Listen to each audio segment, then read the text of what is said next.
Whitewash. I found more alcohol swabs, Swiftwing says, and when she offers me the box balanced on her wing, I take it.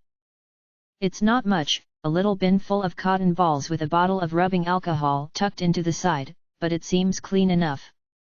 The bathroom sink is already full of bloody rags and cotton from the first aid kit resting on top of the toilet, and when I look into the mirror, I can still see flecks of red in my coat. I sweep the cotton out of the sink and chuck it into the bin, wringing out the cloths so I can use them again later. The fabric was white when I started, but now it's a dark pink that runs red when I twist it. I leave it hanging on a towel rack to dry. Thanks, I mutter, uncorking the bottle and pressing one of the cotton balls to its mouth. A quick twist soaks the cotton without wasting any of the fluid inside, and I wince as I levitate it up to my forehead. I don't even know how I got that cut. I guess he must have had a knife or something where I had butted him. It feels like lightning is shooting through my forehead, and for a second, the glow around the cotton flickers as I struggle to hold it. I power through it though, clamping my teeth together and dragging the swab over the cut. The pain won't kill me, but an infection might, and soon enough, the cut is clean and clotted. I toss the swab into the bin, turning to start on the cuts along my side. Are you sure you're going to be okay? Swiftwing asks for the third time. I glance up from my work and realize she's standing in the doorway, watching me clean my injuries as she shifts awkwardly from hoof to hoof. Her face is flat, but her eyes are a little bit wide, and her ears are up and alert. There are probably some subtleties in how she's holding her wings too, but I think I get the gist, and go back to what I'm doing. That depends. Can you catch poison joke from an open wound? The cuts in my side don't seem that bad. They sure bled enough to give me a scare, but now that I've washed the blood away, I can see that they aren't that deep, and they seem to have stopped bleeding on their own. I should still clean them up and bandage them, but I'll be fine. They might not even scar, I guess. It's not a disease, she replies, a little sharp, maybe. She doesn't follow up on that anger though, and her tone quickly softens. I mean, you could catch cutie pox from marker blood, I guess, but I've never heard of that happening. Then I'm probably fine, I say as I levitate the razor out of the first aid kit. It's a good kit at least, even if it is small. I'm pretty sure the shaving cream is an antiseptic and a painkiller. It stings when I rub it into my coat around the cuts, but the stinging stops soon enough, and I don't feel any pain when I start shaving away the hair. A muffled crash comes up through the floor, and the bathroom trembles very slightly. I guess they're still at it. That cut on your forehead looks like it might need stitches, Swiftwing says, and out of the corner of my eye, I can see her pointing with a hoof. I shrug. Do you know how to sew wounds? I ask, and of course, she shakes her head. Well, I don't either. So let's hope you're wrong. That keeps her quiet for a bit, and she watches as I work. Scrape, scrape, wash the razor off in the sink, antiseptic cream, scrape, scrape, repeat. Do you need any help with that?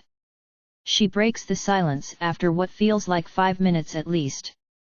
I know you're a unicorn, but that still seems awkward. She knows I'm a unicorn? It takes me a second to piece together what she means. Of course, she would have to do this with her mouth. No. I'm almost done. I answer with a little shake of my head. I only need to take enough off so that the bandages will stay on. A minute more, and I shift to do the cut on my forehead. A minute after that, I toss the razor into the sink, taking the pink cloth off the stand to wash away the cream.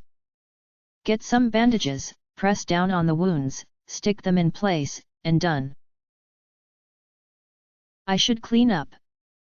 I've made a mess of the bathroom. Put everything I haven't used back in the kit, clean up the swabs, wring out the cloth. You look. You look better. Swiftwing fumbles out, still standing in the doorway. I don't glance back at her, I know her body language hasn't changed.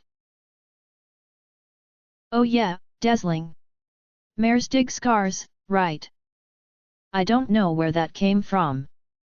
I should sigh or something, show her I didn't mean it, but I only stare at her.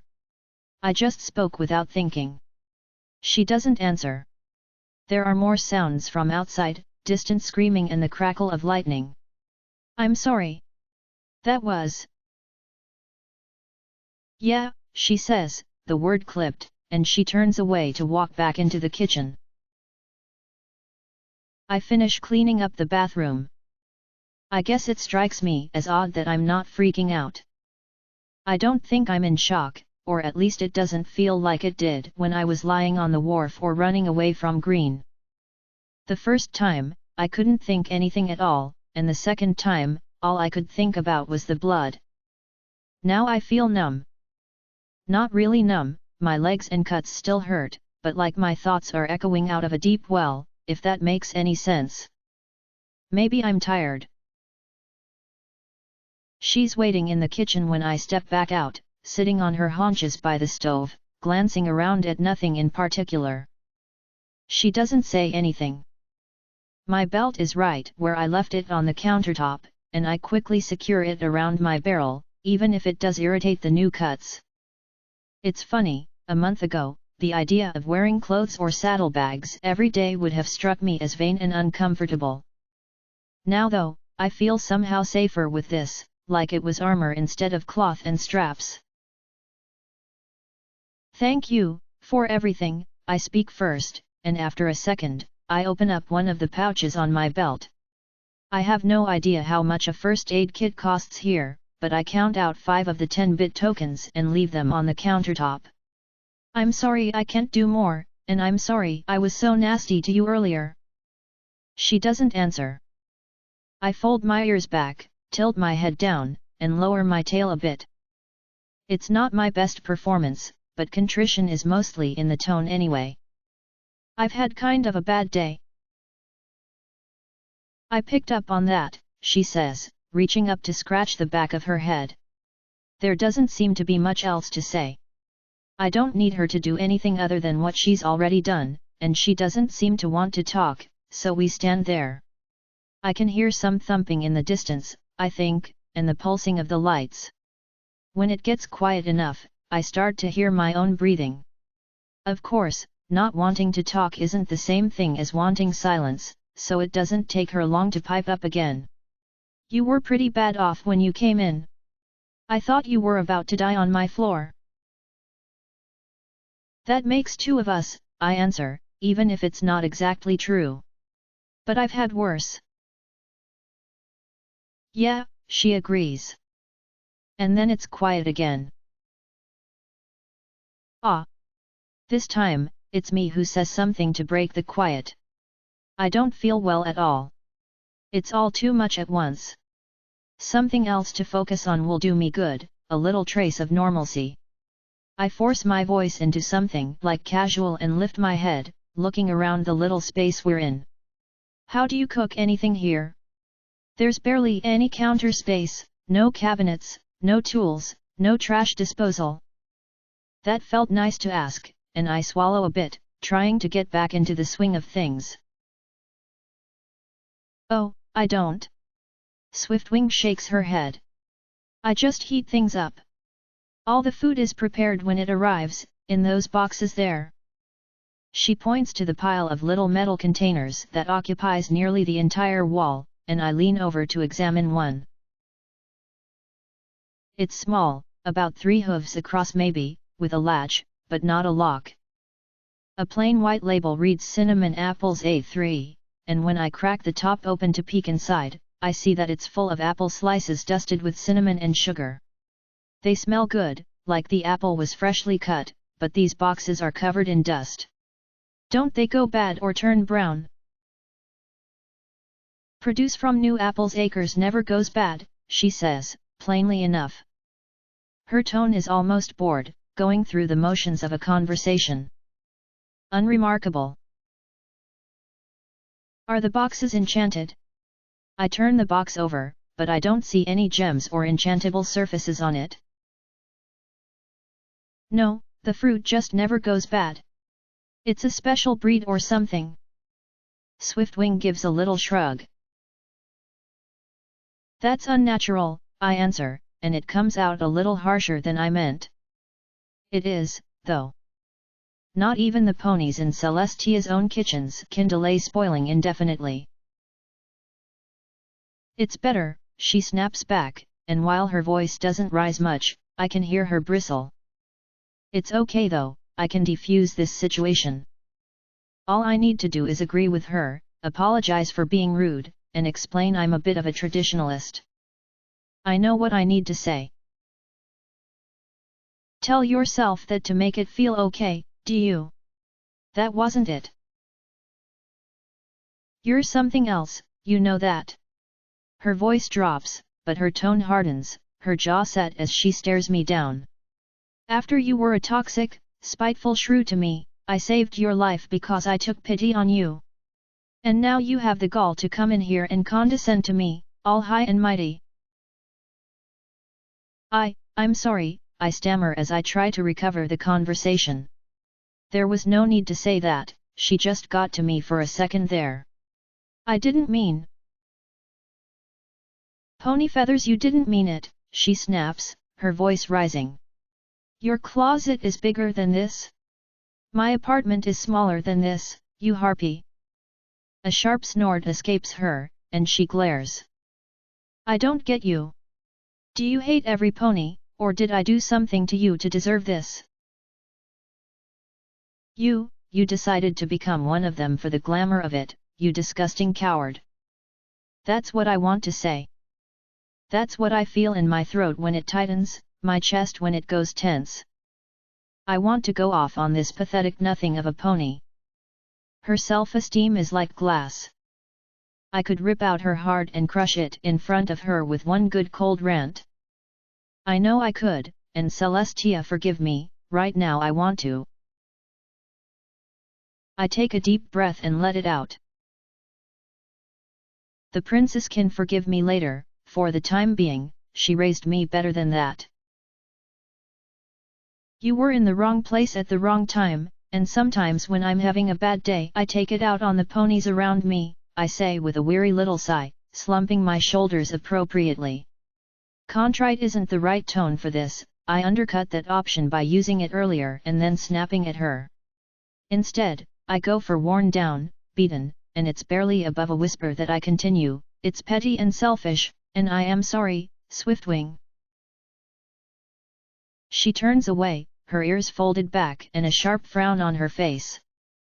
Whatever, she mutters. I'm not going to kick you out over it, so just sit here and try not to make a mule of myself. I offer her a weak smile, and she offers a weak laugh in trade.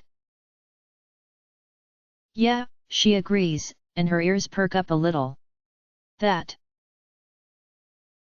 Things get quiet, but they're not as awkward as they were before. I start to calm down, or at least, stop feeling so twitchy. I realize it's gotten quiet outside too. Well, not quiet, the alarm is still going off, but there are no sounds of fighting anymore. Perhaps the guards have retaken the train station. Then again, perhaps the soldiers have advanced so far into the tower we can't hear the battle any longer. Do you know what's got them so riled up? Swiftwing asks, peering at the closed door to the restaurant front. The fighting doesn't usually last this long. Usually. My head perks up, and she turns back to me. This happens often enough to have a usually. Every few months, I guess. She answers, superficially calm, but there's a little hint of unease in her eyes. Some hotshot in security thinks he's going to be the one to finally bring Rainbow Dash the Doc's head, or some featherbrain here thinks that being a resident means he can taunt City Central. Only a scuffle though, usually, some ponies get black eyes or a broken leg and that's it. It sounds like a real knockdown brawl this time. Nah, nothing special. Some idiot again. I say, and it's not exactly a lie. I was in the train station when it started. One of the guards there decided to imply that Rainbow Dash and Rarity were. You know. I clap my hooves together. I mean, I guess she does know, Philly Fooler and all that. Suicide, then? She asks. I don't get it. He didn't kill himself, the soldiers killed him. I give her a puzzled glance, tilting my head to one side, and she makes vague circling gesture with a hoof. Suicide by cop, she elaborates. You know, like going into a public space and shouting that Rainbow Dash can kiss your flank or that Celestia wasn't so bad. Oh. Because guards here can kill ponies for saying the wrong thing. Suicide by cop. I get it. That's clever. Laughing makes me feel a little better about how screwed up that is, I guess. Even if it is more of a nervous giggle than a real laugh. It's just something ponies say. She shrugs. Outside, the alarm klaxon fades away, and there is genuine quiet. Swiftwing lets out a sigh, shaking out her wings and ruffling her feathers. It's a funny gesture, something between a stretch and a shiver, but then again, Pegasus wing expressions are usually complicated. Oh, good. She says, the relief in her tone mirroring her body language from a moment ago. We should give it a few minutes to be safe, but that. Citizens of Vision, take heed. Though the lieutenant's voice is no louder than the klaxon was a moment ago, it feels so much closer, it booms, it rattles the door, it drips authority and strength. I know he's not here, he's not. I'm a singer and an actress, I can hear the difference between some pony projecting their voice in person and doing it over a distance through magic. Some pony needs to tell my subconscious that though, because I sink down and reflexively try to look smaller. I am Lieutenant Thunderlane of City Central Security. If you were not already aware, I regret to inform you that a misunderstanding earlier this evening resulted in an altercation between city security and your own private guards. You may be at ease in the knowledge that this matter has been resolved, and normal operations have been restored throughout Tiara Tower. While this incident was both regrettable and entirely avoidable, and steps will be taken moving forward in light of these mistakes, we may take some comfort in the knowledge that no security officers were killed. On behalf of City Central Security, I apologize for any disruption this may have caused to your day. He pauses to let it sink in. His tone is all authority and control and classic commanding stallion intonations, but there's no way that little undertone of menace was accidental.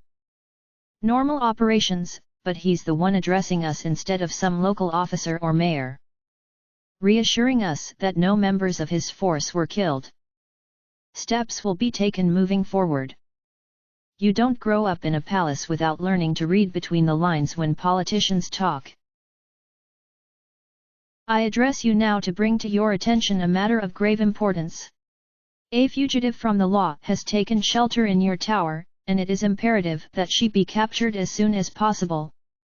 He belts out the words, and I realize I'm in trouble. I check Swiftwing, but she's staring off into space as she listens. She hasn't put two and two together yet. This fugitive, operating under the name Siren Song, thanks Celestia I didn't tell her my name, is wanted on charges of murder, arson, inciting rebellion, and treason against the city and its citizens. I remind you all that while the city forgives you for offenses committed against it in ignorance, knowingly sheltering a traitor is treason and will be punished as such. The bounty for this fugitive or any information leading to her capture is set at 10,000 bits. Okay. Okay.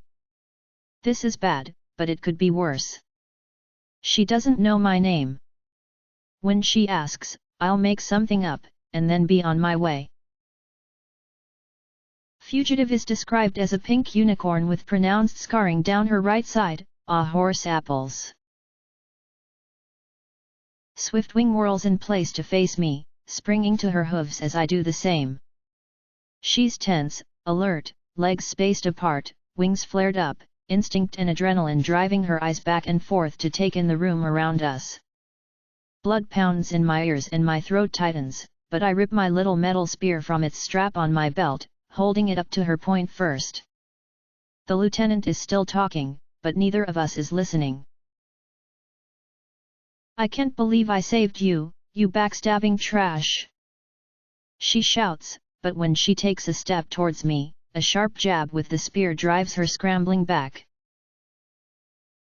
10,000 bits aren't worth your life, Swiftwing. Quickly, I reach back with a hoof to pull open the door to the front of the restaurant. Our eyes are locked together, hers and mine. There's no talking her out of this now, not with all that anger and all those debts. The second I turn away, she'll attack, I'm sure of it. For now though, she's still on the ground, and that throws away her biggest advantage. One step at a time, I back away, out of the kitchen and into the darkened front room. She follows me, step for step, her eyes on mine, until I feel my tail brush something behind me. She's fixed on me, eyes zipping back and forth over my face. She doesn't move though. Why not? Around us, Lieutenant Thunderlane is still talking, droning his way through my physical description. Is she listening to him talk? What is she waiting for? For me to realize I don't know how to lift the bars. The bars! I snap, waving the spear at her in what I hope is a threatening manner, putting as much anger as I can into my voice. I'm a dangerous fugitive, as far as she knows. She better do as I say or else.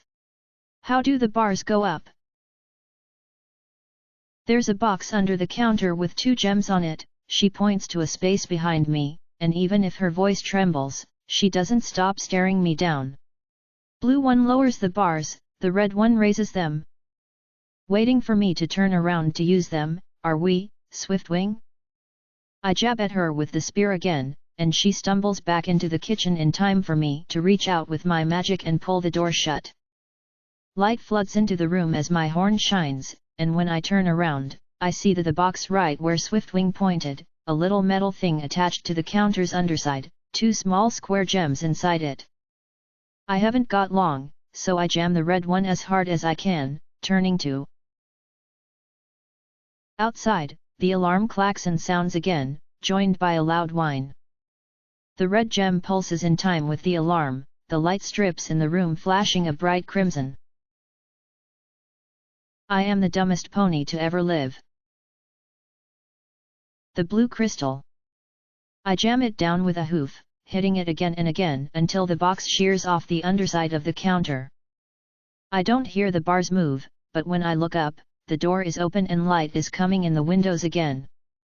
My first leap takes me up onto the counter, my next takes me halfway across the room, and then I'm galloping out the open door, back into the market. Cold hits me like a brick wall, reminding me that I left my jacket inside with every freezing gust that washes over me.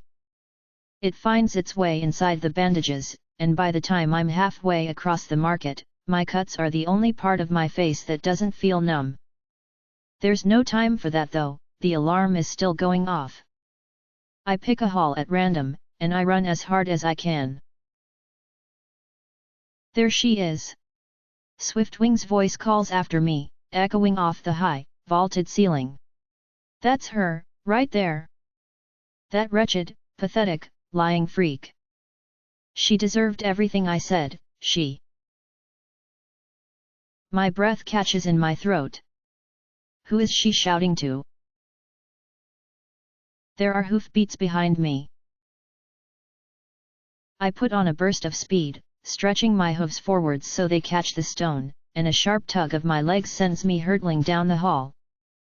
My muscles surge with pain, but I grit my teeth and bear it, leaping ahead as hard as I can with every step. I'm braced for the pain to get worse, but it fades instead, and everything else fades with it. There's no throbbing in my muscles, no burning in my lungs, no shock of acceleration. I'm not even galloping, I'm flying across the stone. I slip on the ice, but there's not even any fear, only motion, and then I land on my hooves and speed ahead, like it was all on purpose. The hallway is twisting around me, bending and blurring as I keep in the center, watch where I'm running, watch for guards or doors ahead of me. I need to keep going, need to find a way to duck them and hide until dead end. It doesn't taper off, there's no warning, I turn a corner and suddenly there's wall where there should be hallway. I try to come to a stop, but I'm moving too fast, and my legs tangle under me. For one brief, peaceful second I really am flying.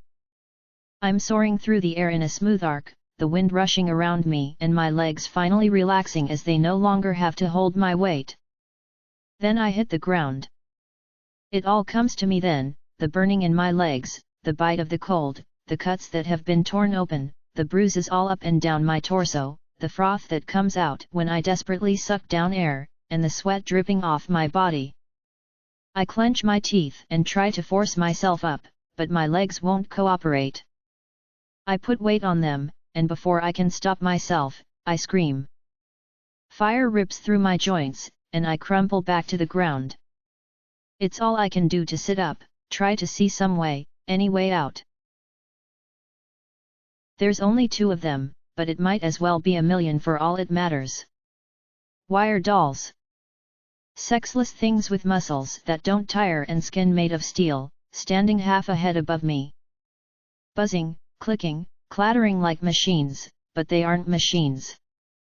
Machines do not think, they do not see, they do not crouch and prowl like predators, seek me through those glass eyes. They aren't even moving at a gallop. At a trot, they're faster than me, all graceful and tireless motion, glittering every time the lights pulse. They could have caught me anytime, they just wanted to let me run myself to exhaustion. That's it. It's over. They slow to a walk, moving up side by side, evenly spaced so they have the whole corridor covered. I can see theirs on their forelegs. Cables all bound up with weights and winch. From the station, the metal figures hanging the shoplifter. At least it looked quick. My chest is trembling, and it seems stupid, but I stand up. I take it slow and grit my teeth through the pain, and then I stand up in front of them. I can't move right now. I can't get away, but it seems wrong to die curled up and whimpering on the floor. Okay, I'm up. That's good. That's good. They're moving towards me, on either side. I shut my eyes. I don't want to see it coming. I never really thought a lot about what happens to us when we die. Princess Celestia always told me to worry about living a good life first, and I guess I thought that meant, I don't know. Meant something. My throat is getting tight, and my eyes are burning. I want it to mean something. They're closer now. Eyes crunching under metal. This is it. Last thoughts. Well, I mean, my last thoughts are probably going to be, oh, I'm falling. Snap, but last thoughts that mean anything. Should I say I'm sorry? That I wish I'd done it all differently? I could have been a better pony, I know I could have. I could have been braver and stronger and kinder, and I wish I had been. I should end it with something noble like that, but all I can think is that I want to live. Please, princess. Please. Sir, I have lost sight of the target, a stallion says, the wire doll distorting his voice. What? No. What? I open my eyes, but all I can see is a blur, and it takes me a second to blink the tears away. No, total dead end. No cover. Amer's voice this time, out of the second doll. We do know she's not a teleporter, right? I have to shake my head, the last of the tears running down my face, but I can see the wire dolls now. They're right in front of me, less than 4 paces away, but they've stopped. They're staring right at me. No. They're looking right past me, searching the room left and right, peering up at the ceiling like I was a Pegasus, but their heads don't even pause when their gaze moves over me. I reach out. I wave a hoof in front of the left doll, right in front of its eyes. Nothing. I don't know, the mare says, out of the left doll. Maybe she has target dummy or something. I hear the new one can spoof the dolls. A pause. She's listening to some pony I can't hear. Right, got it. Then they're turning around. Walking away. What just happened? I guess I stand there for a while, trying to piece it all together. There's some part of my mind that insists that it's all a trick, that they're going to jump back around the corner and grab me. There's also a part of me that wants to think that cause follows effect, that Celestia can hear me, somehow, and that she reached out across the world to save me. That thought keeps me busy for a while. They're foolish thoughts though. One is pointlessly fearful, the other pointlessly hopeful, and they're both based in emotion rather than reason. It's not a trick, their reactions were too genuine. I can tell that much even through the dolls. They couldn't see me, and they're still searching. Something saved me, but it wasn't Celestia. The princess told me she can't actually do that, and besides, if she knew about this place, she'd have come to save every pony long ago. Something here bailed me out, for whatever reason. Knowing this place, not a good reason. But I'm alive. Right. I draw a deep breath, and my chest trembles, but I'm collected, I think. Mostly, anyway. Enough to look around. The wire dolls couldn't see me, but that's no guarantee they won't be able to see me from now on, and there are regular guards and soldiers as well. I need to find a place to hide. It doesn't take long for me to realize I have no idea where I am. The corridors are wide and there are apartment doors, so I'm still somewhere in the residential part of the tower, but I have no idea how to get back to the train station. Or anywhere. I'm way too recognizable, but the corridor seems empty, and there's only one way for me to go anyway. I start walking. A bloody fool and a blind doll, I mutter. You've got a funny way of saving me, whoever you are. A few more seconds pass. Thanks, I guess. My legs are aching with every step. I'm barely moving at a slow walk, but I know there's no way I could pick up the pace. If they find me now, I can't run, much less fight my way through whatever security checkpoint is waiting for me. I need to hide somewhere in the tower, somewhere I can lay low for a few days while my body stitches itself back together. With that bounty on my head, I doubt anyone will shelter me, but maybe I can find an abandoned apartment or... Excuse me. A mare's voice calls from my left, friendly but a bit strained. When I turn that way, I can see that there's a shop there I didn't notice before. Not that it would be hard to miss, it's a little hole in the wall with a single window full of cages, and a sign above the door that reads Fluttershy's Home for Wayward Animals. The mare is standing in the half-open door, a powder green unicorn in a dirty smock that completely covers her neck to flank. It matches her off-white mane well. She waves to get my attention, and then points to my side. You're bleeding. I can guess what she means, but I look down anyway. Scarlet is running from the fresh cuts in my side, the bandages ripped away at some point during the chase. It's probably not a good thing to have wounds constantly reopened that way, and they're bleeding a little more than they did before. Most of it falls to the ground, but some of it is running and trails down my left foreleg, and I shake it off. Thanks, I call back to her. Not sure what else to say. She glances back into the shop, and then at me, her tail twitching to one side. Do you need like a bandage or something? I've got a first aid kit in the shop. It's obviously a trap. She's going to invite me in, shut the bars behind me, and then sound the alarm. I should start running now, but it's not like I can gallop or even trot in this condition. She could probably sound the alarm and not bother with the bars, and I'd still be dead. There's something about her too. She's a very good actress.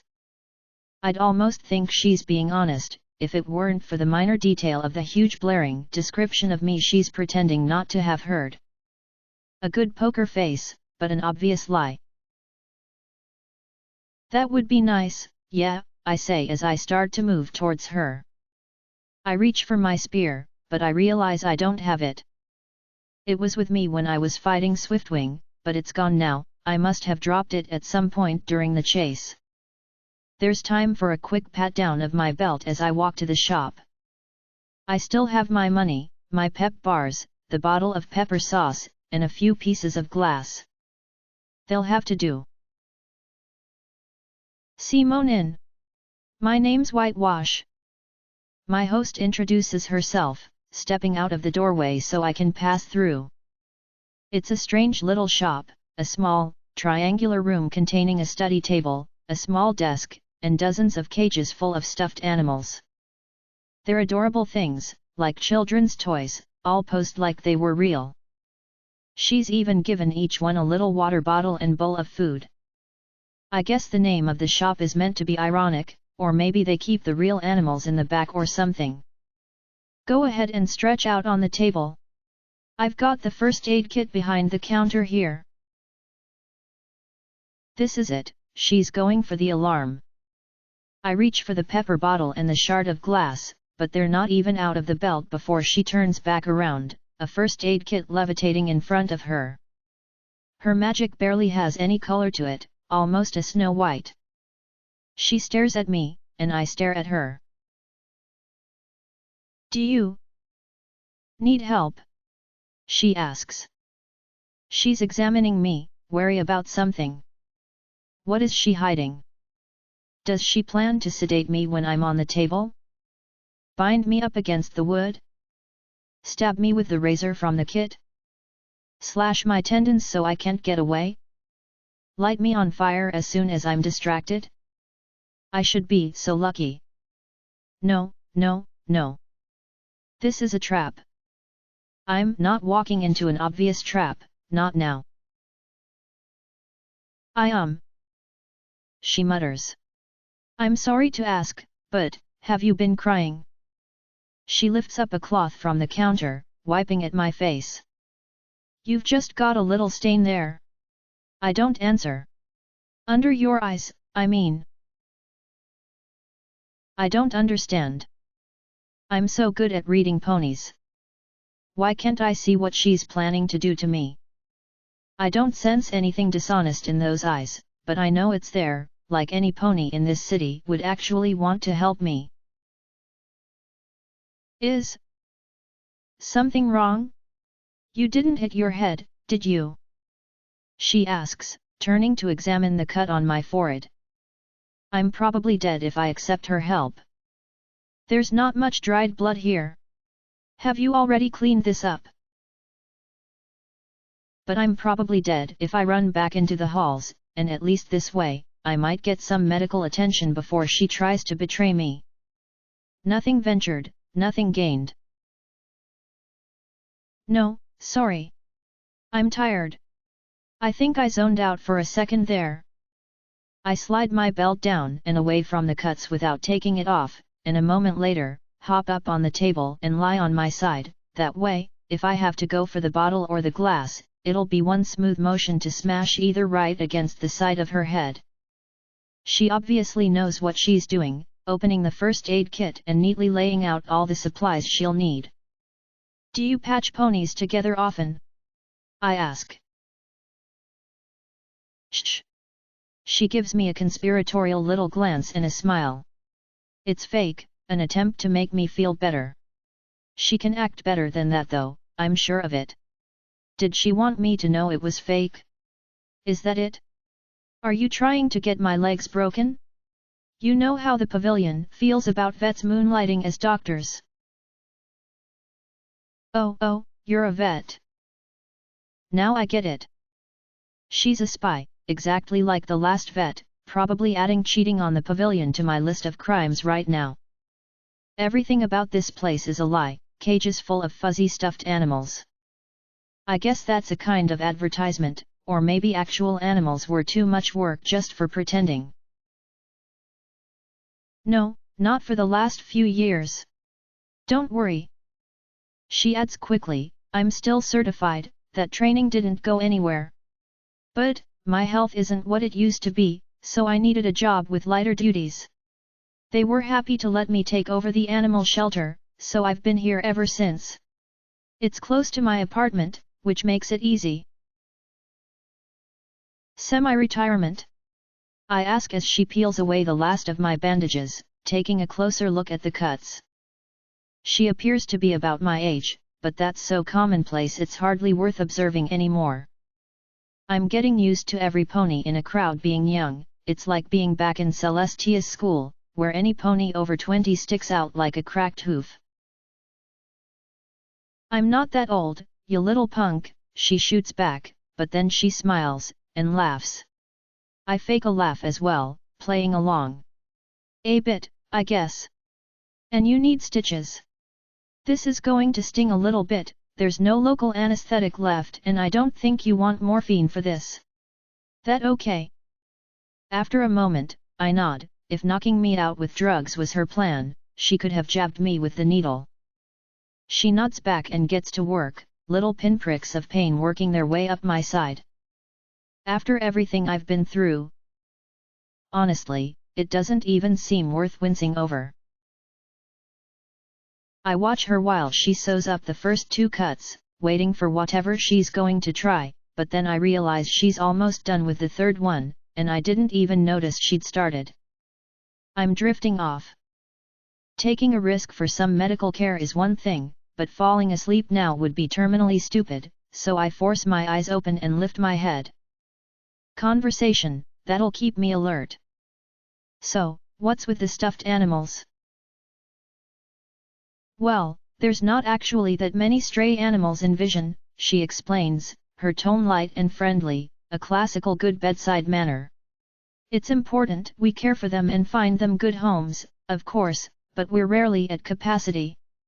I put stuffed animals in the cages when they aren't in use so the building won't feel empty. Oh. That's friendly. I say, and she smiles like I'm so stupid I would believe we were just chatting. I like to think so. Not a lot in this city that is. I feel a sharp little tug as she yanks on the thread, but then she's finished, and she gestures for me to sit up. Now, let's see about that head of yours. You're going to need to take some antibiotics. Something topical at least. I don't have any here, but those cuts are in real danger of getting infected otherwise. Thanks, whitewash, I mutter, and she leans over to examine my forehead, needle and thread floating beside her. Is the needle for my eye? No. The angle is wrong. This one, actually not as bad as it seemed. She seems to be mulling over if I need stitches or not, and I let my eyes wander. She must be cleaning today, because that smock she's wearing is filthy, and it kind of smells like sweat and animal waste. I mean, she's using magic, so I guess it's sanitary enough. She seems to be unarmed. Beyond that, she's not so bad, youthful, good color, kind of a stringy mane. The smock is pretty loose, and I glance down the front when she leans in to rub the cut with an alcohol swab. There's a cutie mark on her shoulder. I only see it for a second, but I'm sure it's there, 1, maybe even 2. I knew it. My chest locks up, and I have to force myself to breathe. Old, dirty clothes, there to hide extra cutie marks. A little out of it, a little strange, My eyes dart around to every cage here. Stuffed animals, clean paper, full water bottles, full food bowls. I sniff the air. Clear. No smell of musk or animal waste, except what's coming off her smock. She's tending an animal shelter full of stuffed toys. Refilling their food bowls and giving them water. Yeah. It's not as bad as I thought, she observes, leaning away from me. This will heal itself fine. Let me clean it up a bit and give you a new bandage. She levitates the razor out of the kit. A sharp shove of my hooves sends me scooting backwards across the table, away from her and away from that razor.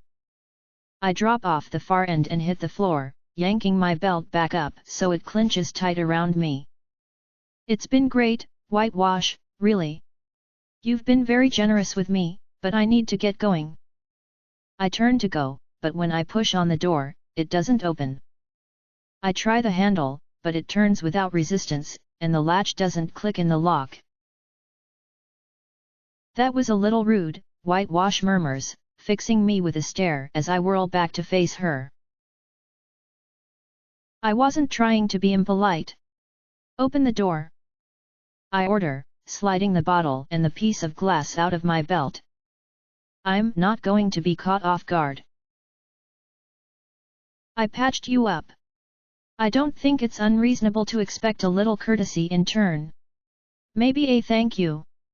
If you really wanted to be nice, you could stay and think about adopting a pet.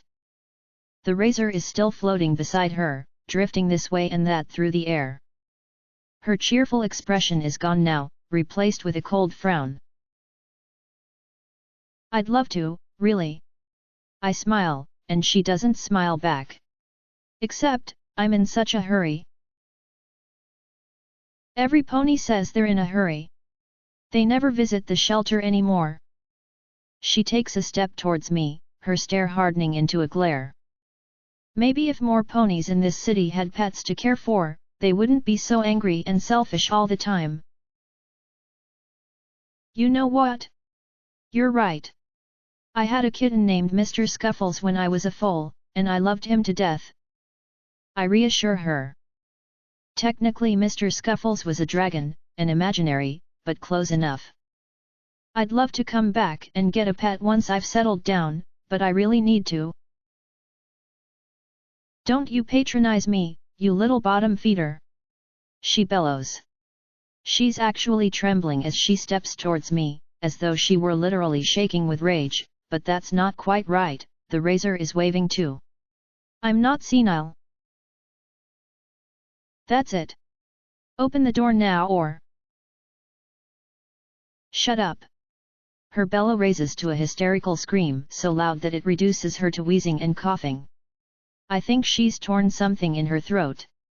Shut up. Shut up. Shut up. Say one more word and I swear I'll kill you. She holds the razor up in front of her, the clean silver blade glinting every time the lights beat. The edge is red, blood from cleaning the cuts. You're just like those foals who come and egg the building every night. Useless, spoiled little punks. You're the reason this city is falling apart. All of you. My chest goes tight when that blade shines, and suddenly I can't get enough air. I swallow. My heart beats faster. Gotta keep it together. I have to keep it together, can't panic now. I have the bottle and the glass. That's sharp as a razor, right? 2 weapons to her 1. I have the advantage here. You think I don't hear you laughing at me, but I do. She insists, her breath coming in shaking gasps. You're always giggling and whispering when you think I can't hear. Poor old Whitewash, real shame they let her stay, she'll be a Section 8 soon. I know I get confused, but I am not crazy. I am not crazy, and I don't like it when you say that I am. She's going to come for me now, leap forward, and attack. She doesn't even seem to have noticed the bottle, so I tense it for a good swing. Across the eyes, blind her, then run and take cover. One good swing. I can see it in her face, the tension building behind her eyes, that razor shaking with the need to use it. Don't you look at me that way. She steps forward, brandishing the razor. Don't you look at me that way. Here it comes. I raise the bottle and turn, aiming for her face. The razor is shaking a lot now, the glow around it flickering and intermittent. Don't you? Her breath comes in quick gasps. Too quick, she's hyperventilating, wheezing.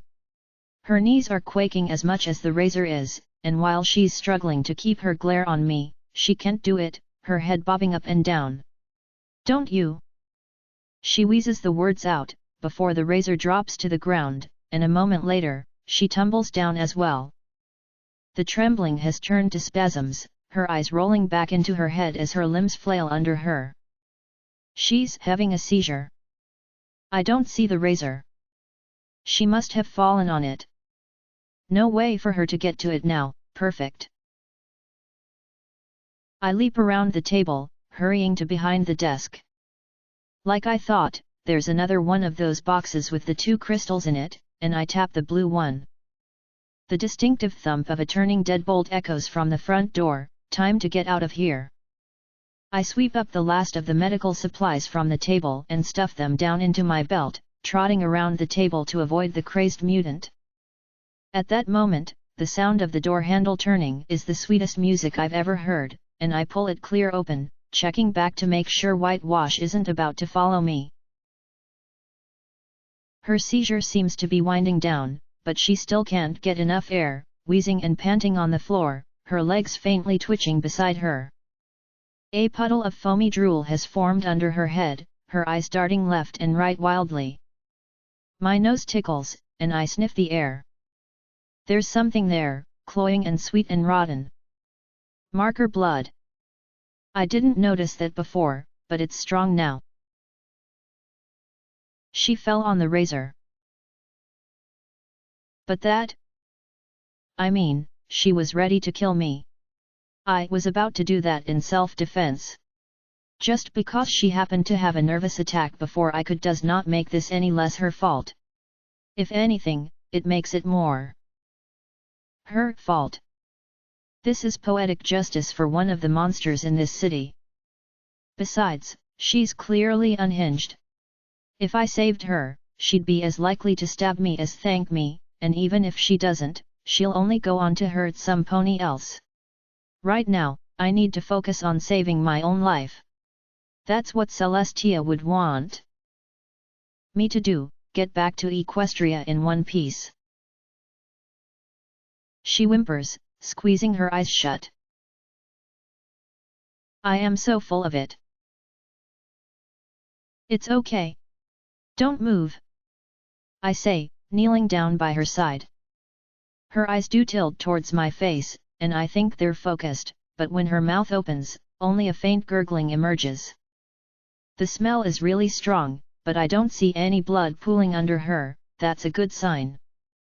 Simone, let's get you up off that blade and lying on your belly. Tuck your legs up and I'll roll you over. On 3. 1, 2. My horn shines as I grab her and twist, the magenta glow enveloping her entire body. Oh, I wish I was as strong as Green, able to lift an entire pony, but it's a struggle to get a grip on something that large, much less move it.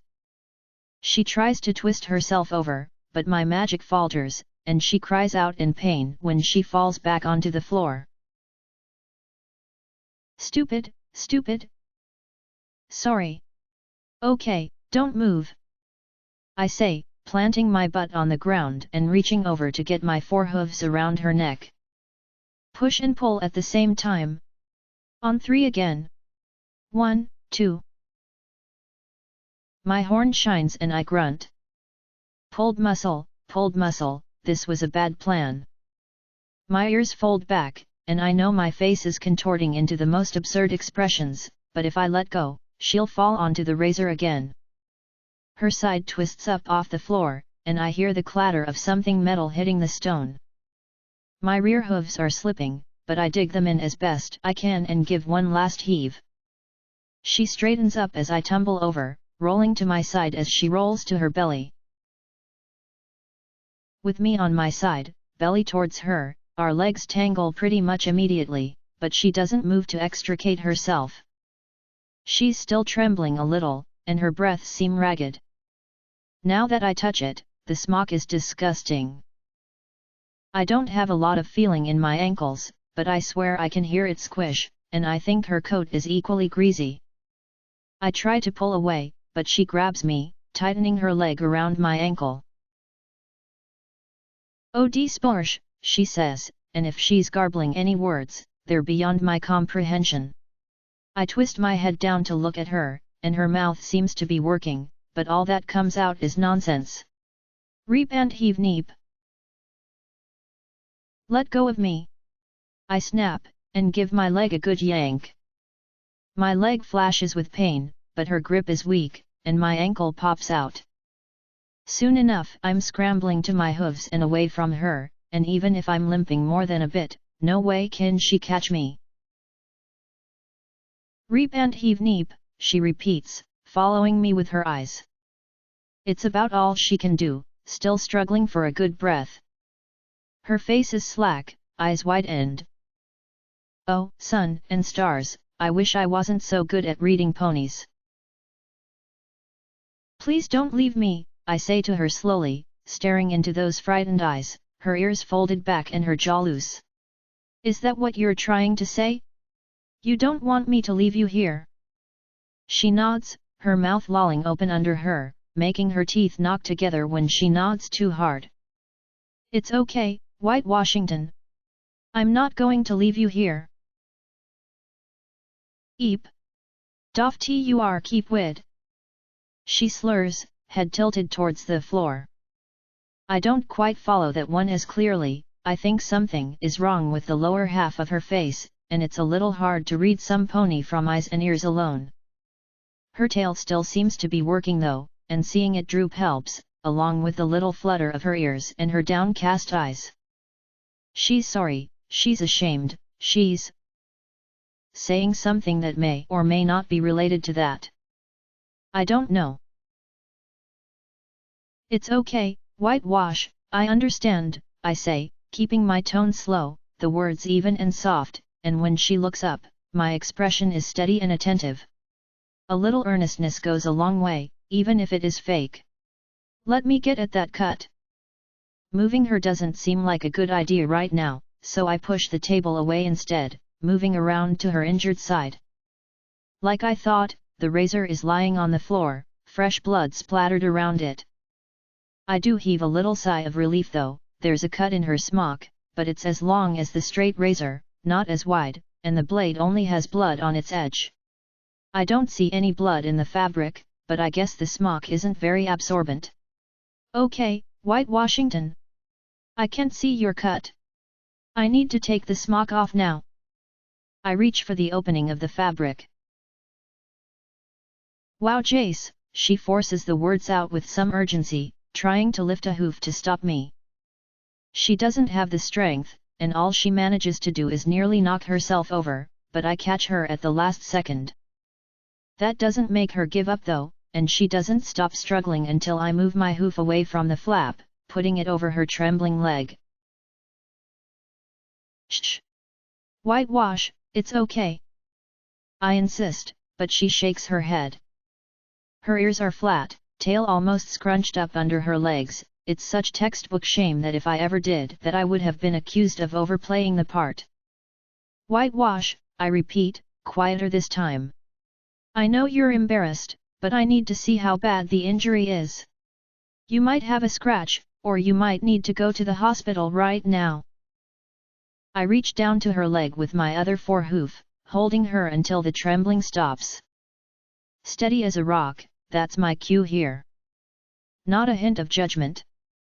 "It's okay," I say, but she doesn't respond, staring down at the floor. "Simone now. You've seen me naked." That gets her to tilt her head up, and right on command, I smile and laugh in the face of her confusion. Something my old acting coach said.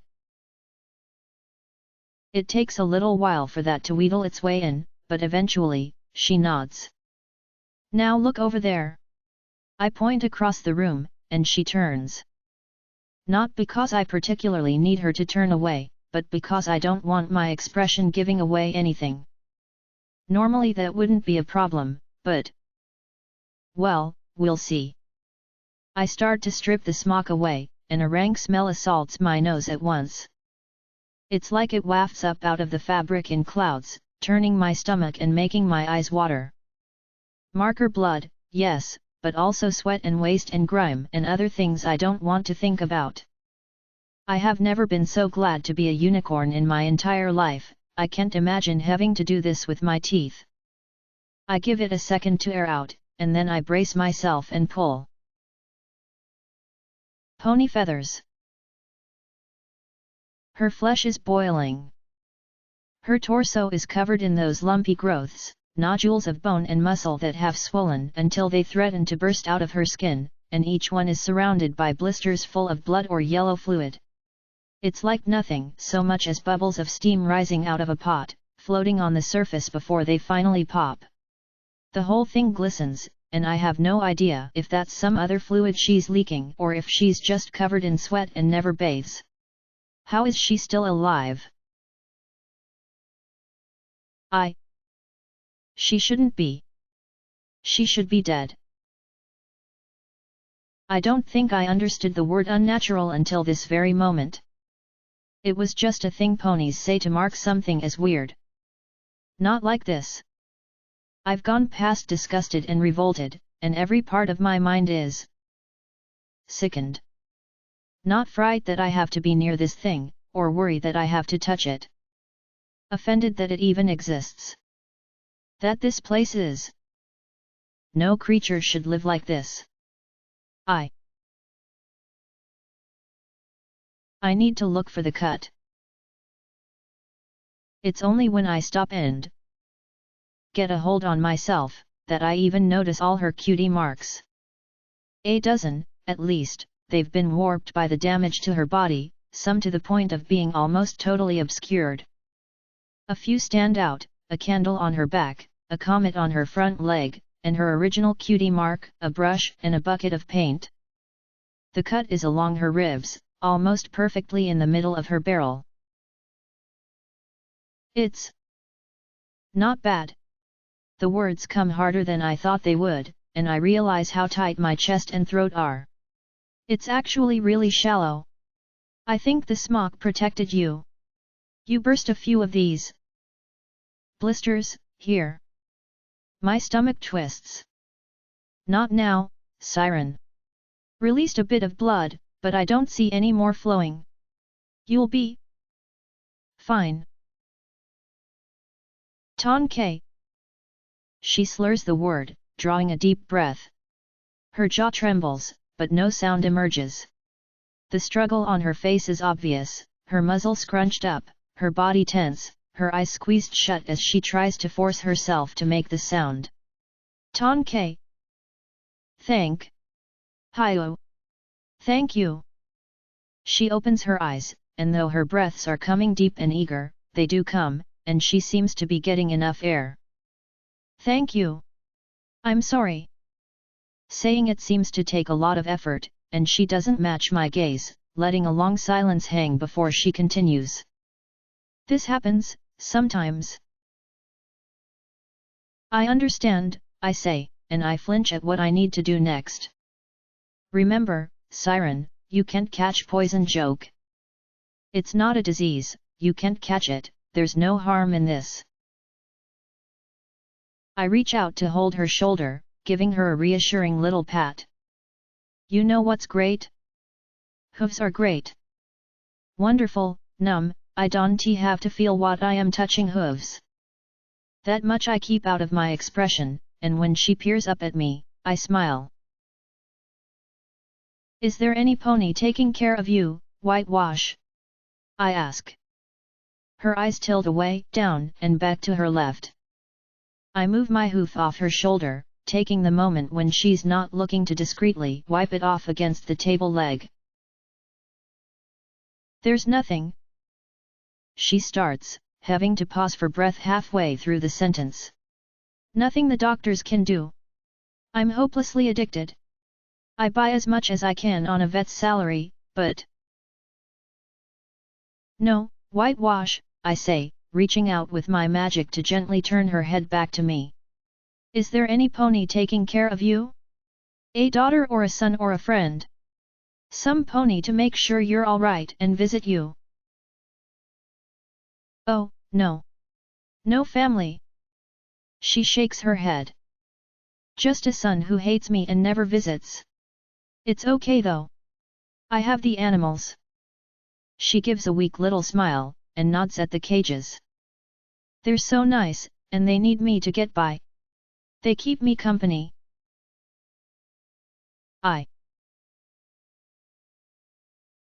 I get one of the bandages from my belt, and I put it across her cut as best I can.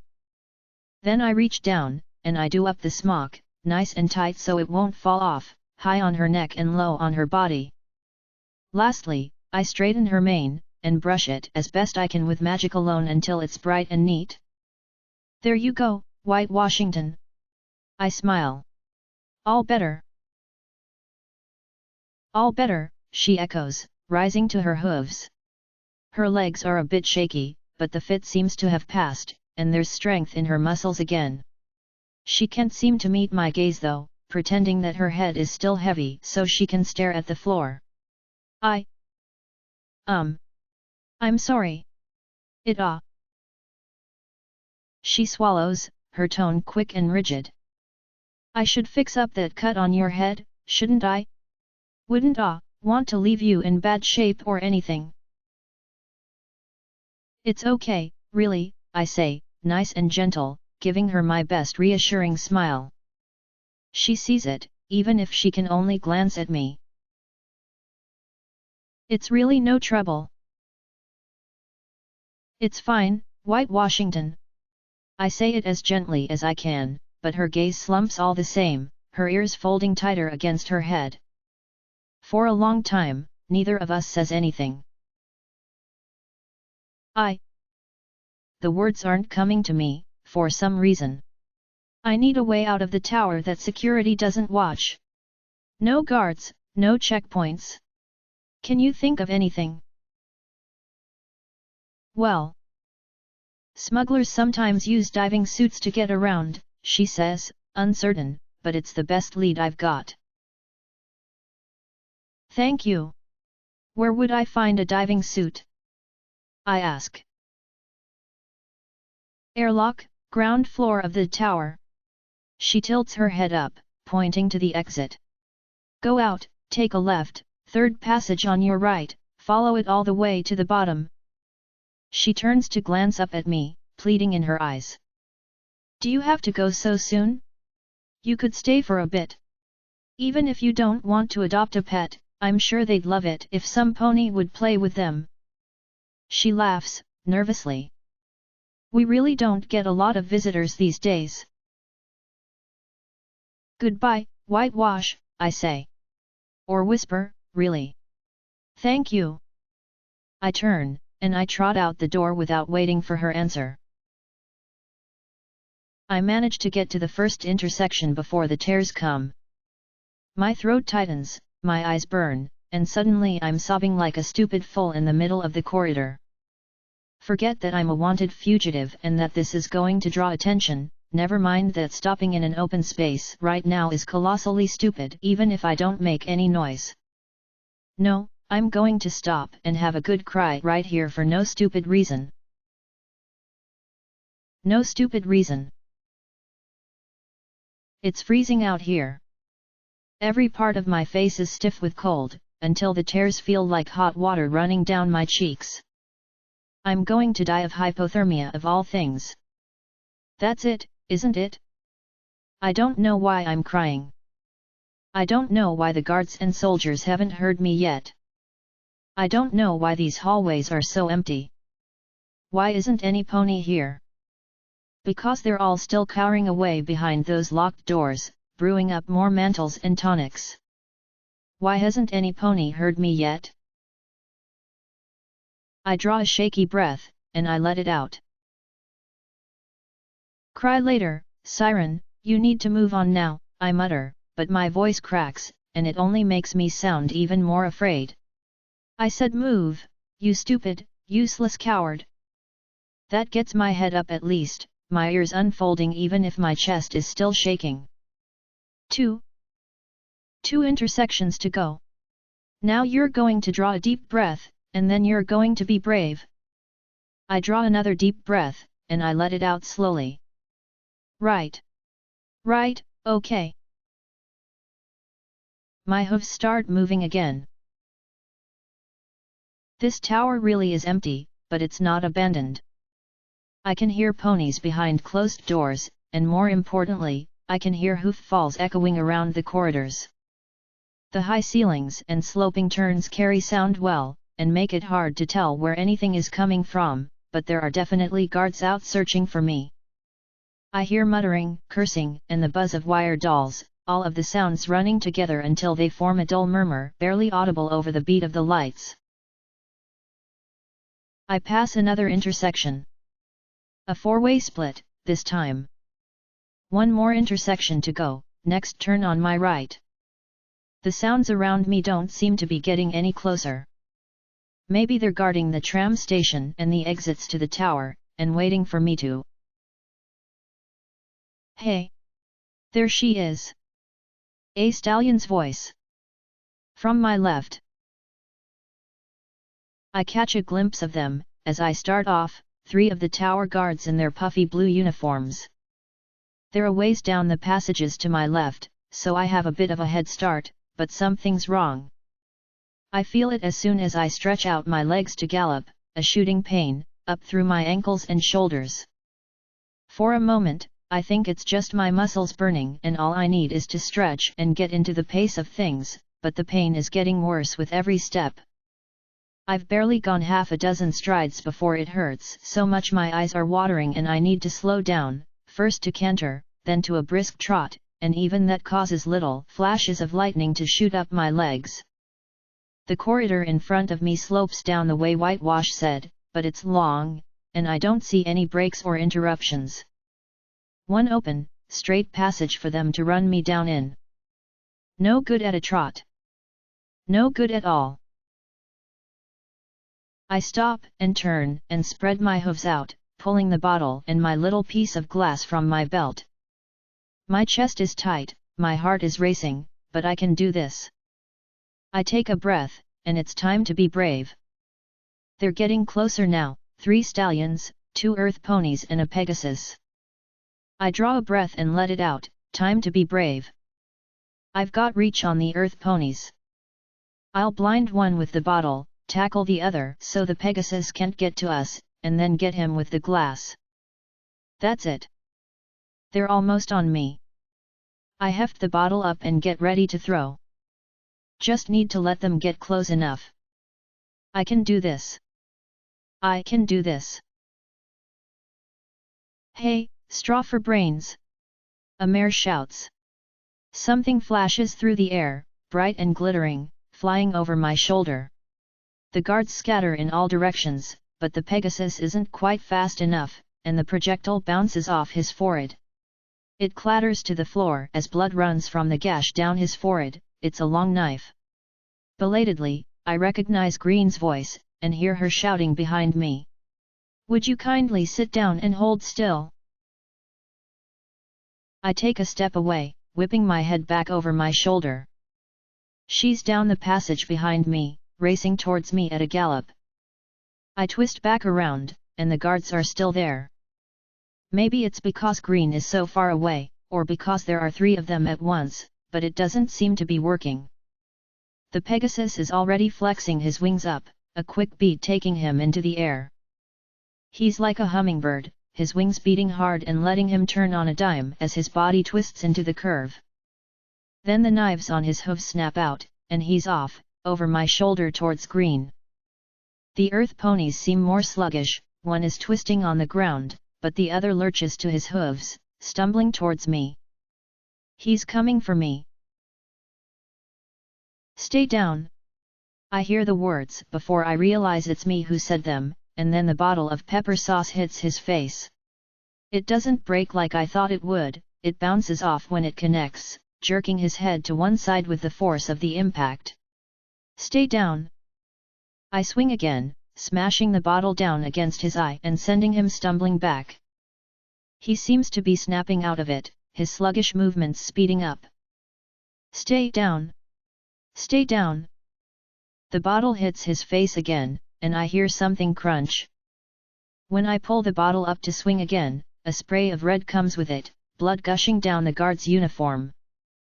He's stumbling now, his motions are animated, but he can't seem to stay on his hooves. Stay down. I lift the bottle again. Get away from him! A stallion's voice roars, and I feel some pony crash into my side. A moment later, I'm on the ice-cold floor, my fresh stitches torn open all over again, and there's what feels like a ton of earth pony pressing down on top of me. There's no thought, no pain, just adrenaline and instinct, swing and kick and bite and stab with my horn. He's winning though, he's winning. I'm losing blood from my cuts, my horn hits nothing but air. The one time I do get him with a hoof, it's like hitting a brick wall, and when he drives his hoof into my gut, it knocks the wind clear out of me, spots appearing in my vision. Through the haze, I can feel him disentangling himself from me, standing up and getting back on his hooves. I see him flex his ankle, a long silver blade snapping out. My magic catches it at the last second, shoving the blow away and into the ground. He growls, and his other forehoof drives down into my face. My ears ring and the world spins, warmth flooding my mouth as I taste blood. The corridor becomes a place of muted sounds and distant lights, but even through the haze, I can see the shine as he raises his hoof knife again. A crimson glow surrounds his mane, yanking his head up and back. There's a flash of silver, and a wet snap. He gurgles, once. Then he falls over and doesn't move. Simone, sweetheart, Green says, and I see the bottoms of her legs when she steps up to me. Oh, right. I'm lying down. Some pony will have heard that.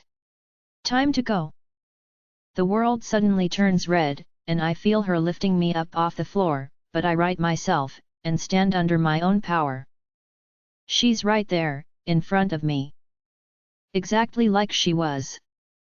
So pretty in that old dress, with that beautiful color. It seems forever since I've seen her. One of the mugger's knives is floating next to her, covered in blood. I pick up the second one off the floor. This way, follow me. The Pegasus's body is there, but his blood doesn't pool under him. It runs in a little river from his throat, following us down the slope. He won't get up again. We don't go far, only a hoofful of floors down, to one of the apartment doors. It looks like any other really, the hardwood covered in golden lettering that reads Eileen Quine. Green has the key for it though, and when she pushes it open, I can see it's abandoned, an empty apartment, with bare floors and bare walls and warmth in the air. She yanks me inside and shuts the door behind us, heaving a sigh once we're out of sight. Her back is turned to me, and I have the knife. That was too close for comfort, she says, turning back to face me. They'll be searching. Her head tilts to one side, as she seems to notice me. Sweetheart? You can put the knife down now. She's one of them. She's one of those things. She wants to hurt me. She wants to turn me into one of them. She does. I lift the knife, twisting it around. The point is hooked on one side, and blood runs down it, clinging to the inside of the curve. Siren, sweetheart, come back to me. You've been through one heck of a beating, but we're safe for now. She coos. Liar. She's a liar and she's trying to get me to let my guard down. Liar. I'm going to reach out, nice and slow, and I want you to give me the knife. Okay? Nice and calm. See? I'm putting mine away. She slides the other knife back into her saddlebags.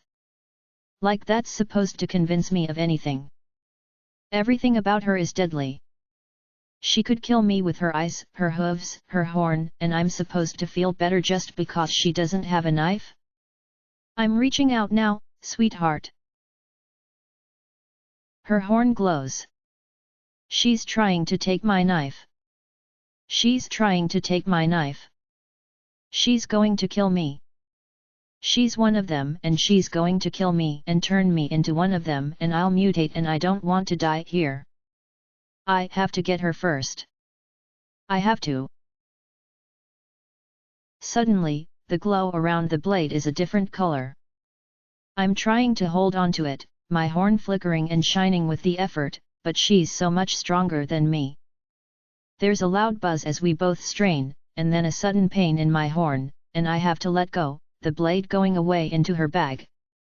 That was good, Siren. Now, shh. She reaches out.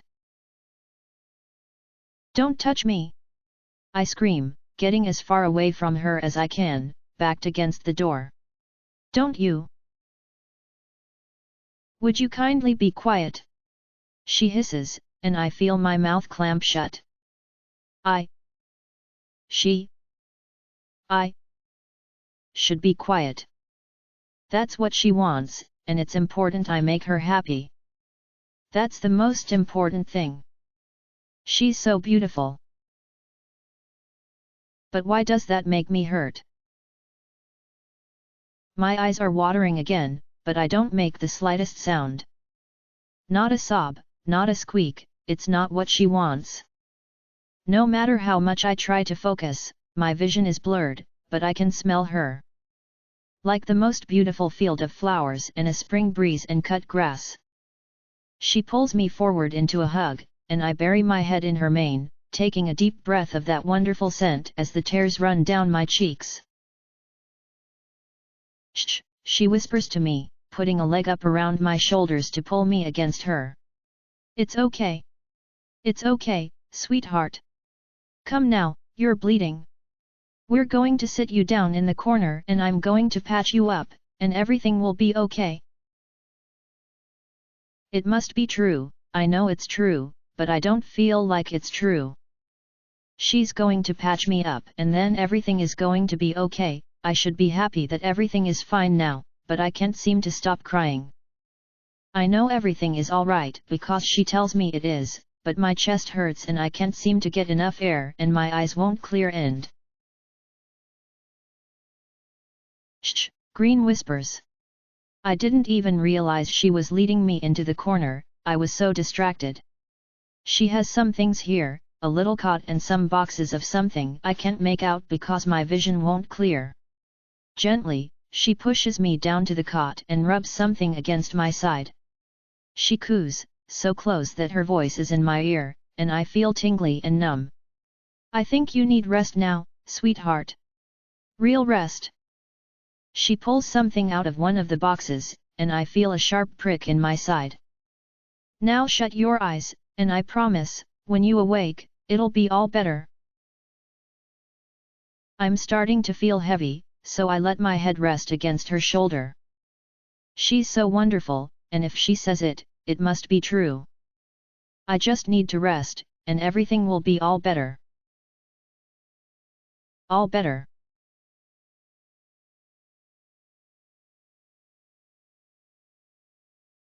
Darkness. Too tired to dream, I suppose. That's not to say there aren't visions in my sleep, and things half remembered, but they all have the awkward tinge of reality. I remember Green shoving pills down my throat, forcing me to drink some water, helping me to the bathroom at one point, little things like that. There's pain, and I ask her for morphine, but she says no for some reason I don't understand. Perhaps it isn't necessary though. I'm so weak that not even the pain can keep my head up. She's there with me when I wake up, lying next to me. I know it's her even before I open my eyes. I can feel her old, ragged dress pressed up against me, and I can smell that cloying, rotten odor that seems to follow them around. Am I the only pony here who can smell it? Maybe they've all gotten used to it. It's an oddly effective wake-up call, stopping me from getting comfortable enough to drift away, and soon I crack an eye open. She isn't asleep, her head is up, and she's playing with one of those wire doll crystals, rolling it around on the floor with a hoof, back and forth. There's not a lot to read in her expression, save for a tiredness of the eyes and a faint, dull frown. Boredom, I'd call it, when there aren't a lot of happy thoughts to distract you. She hasn't noticed that I'm awake yet. I shut my eyes again. Why is it that you smell different when I'm hypnotized? It takes a lot of effort to say it, and the breaths come hard, my words emerging as a sigh. There's no answer at first, but I feel her body move as she turns her head towards me. I don't know, sweetheart. It's just one of those things, she says, and her hoof touches my neck, brushing down to my shoulder, straightening my mane. You've been asleep for about 12 hours now. Why didn't I can't find the air to finish the sentence, but she doesn't rush me, letting me draw a few breaths before I go on. There's a tightness in my chest, and my breathing feels shallow. They find us. It's a big tower, sweetheart, she says, speaking slowly and quietly as she brushes my mane with her hoof. Little motions, back and forth. Even if they've started a house-to-house search now, it'll be a while before they get to us. You found me, I say. Guards found me too. 3 times, I should have died. Trixie told me where to find you. I was off in the basement when I got the wire. Galloped straight there and still barely caught you in time. She lets out a little hiss of breath, uncertain if she wants to continue. I'm glad I arrived when I did. I'm sorry I'm slowing us down, I say, and it's true. I ran off, I got cornered by wire dolls, trapped by a marker, caught by guards. I'm only alive because of ridiculous amounts of sheer stupid luck, and I'm still the reason we keep getting in trouble. I'm still the one who needs other ponies to help her. I messed up. That's not the way I saw it, sweetheart, Green answers. I can hear her opening her bag, the faint whisper of magic, and then it's a brush in my mane instead of her hoof, slowly working it straight. I saw a unicorn who looked like a stiff breeze could push her over. Step into the ring with 2 earth pony brawlers. You'd been bloodied, stabbed, burned, and torn nearly every muscle in your legs, and you turned around to meet them on your terms. You got real guts, Siren. The will to live. I don't answer that. She's trying to make me feel better, but I don't think fear and bravery are the same thing. The conversation lapses as she continues to brush, and she makes her strokes more carefully and slowly, perhaps thinking that it will lull me back to sleep. I can't sleep though. I'm thinking. You're an assassin, aren't you? Or a hitmare, or whatever you call it. The brush stops, and she doesn't answer me. It just occurred to me now. You're totally unafraid of violence. You live in a dangerous place but no pony messes with you. You don't have a job, but you can afford your mantles. I draw a low breath, and the air seems to spill out of me with the weight. It's true. I do whatever Trixie needs me to do, sweetheart, she says, her tone gentle, and she resumes brushing. Sometimes that involves killing ponies, yes. Why? I ask, and I really want to know. I'm curious. It doesn't even frighten me, sitting next to a murderer. Maybe that's the drugs. My dose is pretty expensive. Back when I could afford it, I went and got the best mantles money could buy. Figured it was an investment in my health, for later. She says, her tone wandering, meandering lazily through memory. I suppose it worked, since I'm still in good condition, but it's not cheap to keep up. More than I could afford working a regular job. Would you kill me, if Trixie asked you to? I already know the real answer, but I'm curious if she'll lie to me, if she'll admit that she'd slit my throat for the right number of bits. Trixie won't ask that, she says, and I guess that's fine. It's probably true. I ran into a marker. In the tower. I say, letting the words flow as breath becomes available, it's getting a little easier now. She was losing her grip on reality. Forgetting things. Becoming violent. Her skin was boiling off. I try to draw a deep breath, and one of my ribs stings, reminding me to take my time about it. Is that what you're going to turn into? Eventually, she murmurs, still brushing away. Yes. I'm sorry, Green. It seems wrong to tell her that, with everything she is, a monster and a freak and a killer. But it's so sad. You don't deserve that. We deserve just what we get, sweetheart, she says, shushing me gently. All our debts come due eventually. I ain't gonna waste the time I have whining that it's not fair. And you shouldn't waste your time worrying about the likes of us. There's a sub waiting for you, and a ship, and a breeze to blow you back to Equestria. She says, and she lets out the faintest hiss of breath as she does it. Smiling maybe. You'll be with the princess again soon. You hate the princess, I say, and my ears twitch back when that little breath of air hits them. You hate me because I'm her student. I don't hate you, Siren. When Trixie told me, I saw you as a little miniature Princess Celestia, and that was wrong of me. She says, trailing off, and in that pause, I know she's frowning. You're a kind young mare, your only crime was being deceived. You aren't waiting for some pony to save you. You did save me, I point out. You had him on the ropes. I just figured we should hurry things along. She says, chuckling like it was funny. Now that I know what she does, I suppose I understand her sick sense of humor. Every pony needs to find something in their job to giggle at. I guess, I answer, for lack of anything else to say. Guess nothing. You must be half-Earth pony. She asserts, and though her voice is still quiet, she tries to keep her tone light. I have never seen a unicorn take that kind of beating and keep on ticking. Lacerations, contusions, torn muscles, bruised ribs, a minor concussion, and you kept getting back up. Staying down would have hurt less. This time, it's my turn to laugh, and I immediately regret it, pain shooting through my ribs with every chuckle, making me wheeze. Well, you can stay down now, because you aren't going anywhere until I decide you're healed, she says, giving my shoulder a little pat. I promise. That feels nice to hear, even if it isn't true. It's comforting, I guess. Do you know why I ran away? I ask, and I can feel her head shake, the little tremors of her body when she moves.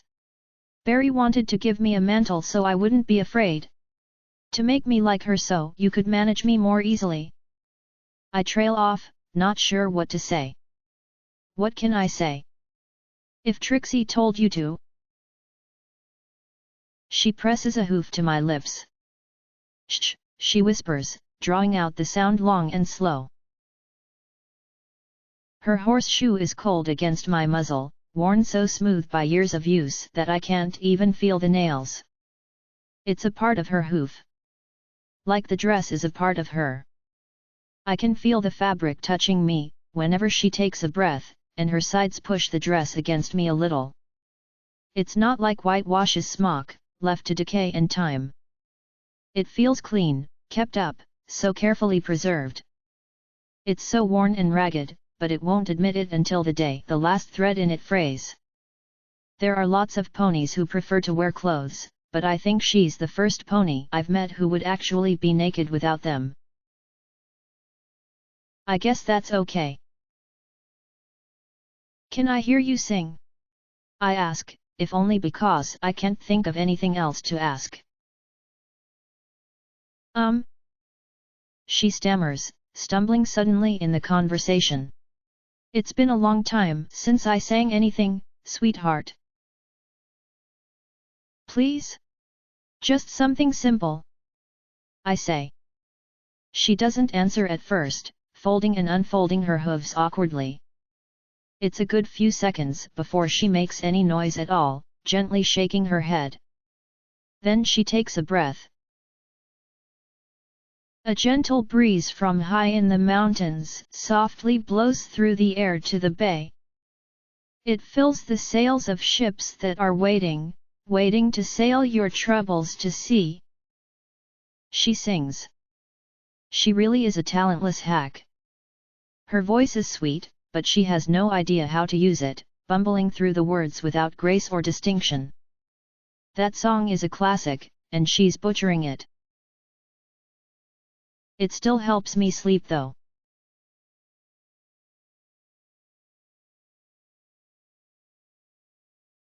To walk, I suppose, Green is saying, when I snap awake. I know I'm getting better, because I feel so much worse, the dull aches and pains coming into agonizing focus. The indistinct stabbing in my muscles has turned into 1,000 hot needles, every one of which I can feel individually. My head pounds every time my heart beats, and my eyes throb every time the lights pulse. An involuntary groan escapes me, but Green takes no notice. But just walk. Not so much as a trot past that. She's standing next to me, staring at a blank wall, her eyes wide and glassy. For a second, I don't get it, but then I notice that one of her horseshoes is glowing a dull blue, the same shade of blue as the crystals in my little hoof boot. I guess that's what it looks like when some pony wires you, instead of the other way around. If she can see or hear me, she's not showing it, and I really need to pee, so I skip trying to get her attention and wander off that way, flinching with every step. I don't know, I'm not a doctor. Her voice drifts through the empty apartment, and while it isn't exactly classy, I leave the bathroom door open so I can hear what she's saying. There's a long silence, a few full seconds at least, and when I hear Green's, "Yes, Trixie, I'm sorry." I know she's getting yelled at. It's odd, but she doesn't get reproachful or guilty when Trixie berates her, it's fear in her voice. Then again, I guess the consequences of Trixie cutting her off are a bit worse than just failing to make rent. I promise, I'll... Yes, Trixie, Yes. Yes, I understand. A long silence follows, with nothing more than occasional sounds of affirmation from Green to indicate she's listening. I finish up and wash off. There's no mirror in the bathroom, but that's probably for the best. I bet I look like one ugly mule right now, all cut and bruised up. Soon enough, I'm back in the main room. It's good to be able to get my bearings with a clear head, even if there's not much here. I can see the cot where Green and I slept, and the boxes of supplies stacked up in the corner. They're mostly food, water, and medical supplies, though I do spot some odds and ends like rope and jackets. I grab an apple and some water out of one of the boxes, and work my way through it while I search for my belt. It's in one of the bigger boxes. I think Green cleaned it. Are we sure the tunnels are traversable? Even if security hasn't filled them in by now, I don't think the rebels have done much maintenance lately. Green asks, drawing her head back as she sets her jaw. To me, the uncertainty is clear as day, but Trixie can't see any of that. Curious to see this from the other side. I slip a few bottles of water into my belt while I wait, along with some more pep bars, bandages, antiseptics, needles and thread, and painkillers. I fill up the entire belt except for 2 loops, and it feels heavy afterwards. Still, no sense in letting the capacity go to waste. We'll see how things are when we get to Seto Station, then, she says, and from the strength of her nod, I gather that the conversation is wrapping up. Yes. Yes, Trixie. Her horseshoe stops glowing, and she blinks her eyes twice, taking a moment to let them focus on the wall in front of her. She actually starts a little when she sees that I'm not there, her body sharply coming alert as her eyes go wide, but she slumps when she spots me a moment later. Oof! She holds a hoof to her undercarriage, and I think her heart is racing. You gave me a scare there, sweetheart. I thought you'd gone and wandered off. I don't feel ready to stand up, much less wander off on my own. I'm alert, though. Alert enough to remember good form. Green will respect stoicism, I'm sure, and a dignified posture, but I don't want her thinking I'm ready for something I'm not. The key then, is to do it a little bit badly, and so I straighten up until I hear a joint crack, dignified but ready to fake a. Ah ah ah! I let out a remarkably realistic sounding squeak at that crack. In fact, I am such a good actor that it's totally indistinguishable from if I had actually wrenched a joint. I am that good. Totally planned that. Along with Green's laughing. I meant for her to laugh. That's us bonding, right there. So she'll protect me. You seem to be feeling better, Green observes. Mentally too, I hope. I guess. The question never occurred to me. How does one determine if you're mentally better? I don't feel like crying, or screaming, or panicking, but this isn't exactly normal, is it? A little overwhelmed, maybe, but I'm not going to panic. Thank you for last night. That helped a lot. That was 2 nights ago, sweetheart, and this is the 4th time you've thanked me for it. But you're welcome. Green says, as she smiles and nods. You're a fast healer. I wouldn't have bet on you being on your hooves this soon. So, did I hear you say we're moving on? I don't feel ready to go out there, not to face those guards. The apprehension Green is trying to hide with a tacky smile doesn't help matters. Still, her outward tone is upbeat at least. Trixie bought your life from Miss Tyra, she says, delivering the facts with an efficient, straightforward tone. City Central still has the building surrounded, but the local guards are going to see us to the basement. Apparently, some of the rebels' old smuggling tunnels are intact and accessible from here. I don't know how far they're intact, but it will get us out of the security cordon, at least. Miss Tyra. She's the owner of this tower.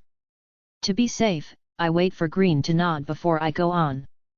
She's a rebel. More likely, she sold mantles and weapons to the rebels. Green's tone is casual, but she's forcing it to be that way. I can hear that her chest and barrel are a little bit tight, that means grief or anger, and somehow I doubt she's broken up about the tragedy of mantle smuggling. This tower seems to do well, no matter how the rest of the city fares. Does Trixie trust her to take the bribe? A prudent question, given that security also tried to bribe her and ended up no better off for it. Green hesitates for a moment before she answers. Trixie made her an offer she could not refuse. I don't get it, but I get that this is a figure of speech, and that Green is worried its meaning will upset me. So, something unpleasant then. And will that make her trustworthy? It's the best deal we're gonna get, sweetheart, less you're keen to fight your way out, she answers, with a sigh and a shake of her head. Simone now, eat something, and I'll take one more look at your injuries. We should be on our way within an hour or so. We're meeting them at the intersection next floor over. Sure, I say, but I catch her attention with a little glance. There's an art to glancing, first at her eyes, then down and away, and just when she's getting curious what I was about to say, back up and hold her gaze for a good long second. Do it right, and the most trivial statement will sound profound and deeply personal, even if you mess up the tone, though for the record, I never mess up the tone. Green. You offered me that set of knives before. Does the offer stand? She pauses, narrows her eyes and examines me for a moment. Then, she nods. Her horn comes alight with that distinctive blood-red glow, and her saddlebags slide open. She's cleaned the knives, there's no blood on her dress, now that I think about it, and she floats them over to me in a single smooth motion. Here. There are no sheaths, but if they're going in that belt, you'll need something to cover them. She pulls a small section of burlap from her saddlebags and levitates a needle, thread, and scissors from the first aid kit. She's remarkably fast, and soon, two crude yet functional baggies adorn my belt loops, protecting my flanks from the blade. Now, let's see those injuries. She says about what I thought she would, that I'm not about to puke up my vital organs, but I shouldn't try running any races, possibility of permanent damage if I overexert myself, at least no sign of infection blah blah whatever. I let her do her work. It's so strange to watch her now. My eyes keep wandering to her dress, wondering what it's there to conceal. I remember a horseshoe cutie mark, and an eye with a swirl in it, and the apples on her flank. But there were others I don't remember. And are there any signs of degradation? That bruise on her forehead really does look like one of those lumps when it's painted over that way. I bet she's stewing about that but refusing to show it, or refusing to think about it. Freak. That's what I called her. Freak, noun, a thing or occurrence that is markedly unusual or irregular, often with negative connotations. I wish she was a freak, but I think she's too normal for that. Ghoul doesn't quite fit her, not like it does Barry, she's not dead, she's afraid of death. Witch doesn't quite fit her either, not like it does Trixie. Monster, maybe? My murderous protector. Green gives a sharp two-tone whistle, and I snap out of my reverie, shaking my head. Wah! I said, you're all done. Your legs aren't going to fall off for a few good hours at least. Let's go. She says, turning to the door. She's not hurting me like she did before, but moving ahead and trusting me to follow. I'm not sure how I feel about that, but I move after as quick as I can under the circumstances, pausing only to slip a jacket on before we step outside. The hallway is empty, silent except for the crunch of our hoof falls, the puff of our breath, and the pulse of the lights. The bodies are gone, but I can still see long bloodstains running from where they died to the bottom of the incline, little patches of scarlet in the snow. Green turns to move down slope, and I keep with her.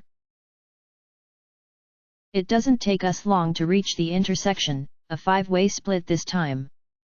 There's a dozen guards there and 4 wire dolls spread out to cover the tunnels, more security than they had for the entire tram station just to escort the two of us. My heart starts to flutter, but I don't stop. I just keep walking forward into the middle of the group. They're staring. What are they staring for? Do they know who I am? Are they shocked and horrified to see the princess's student?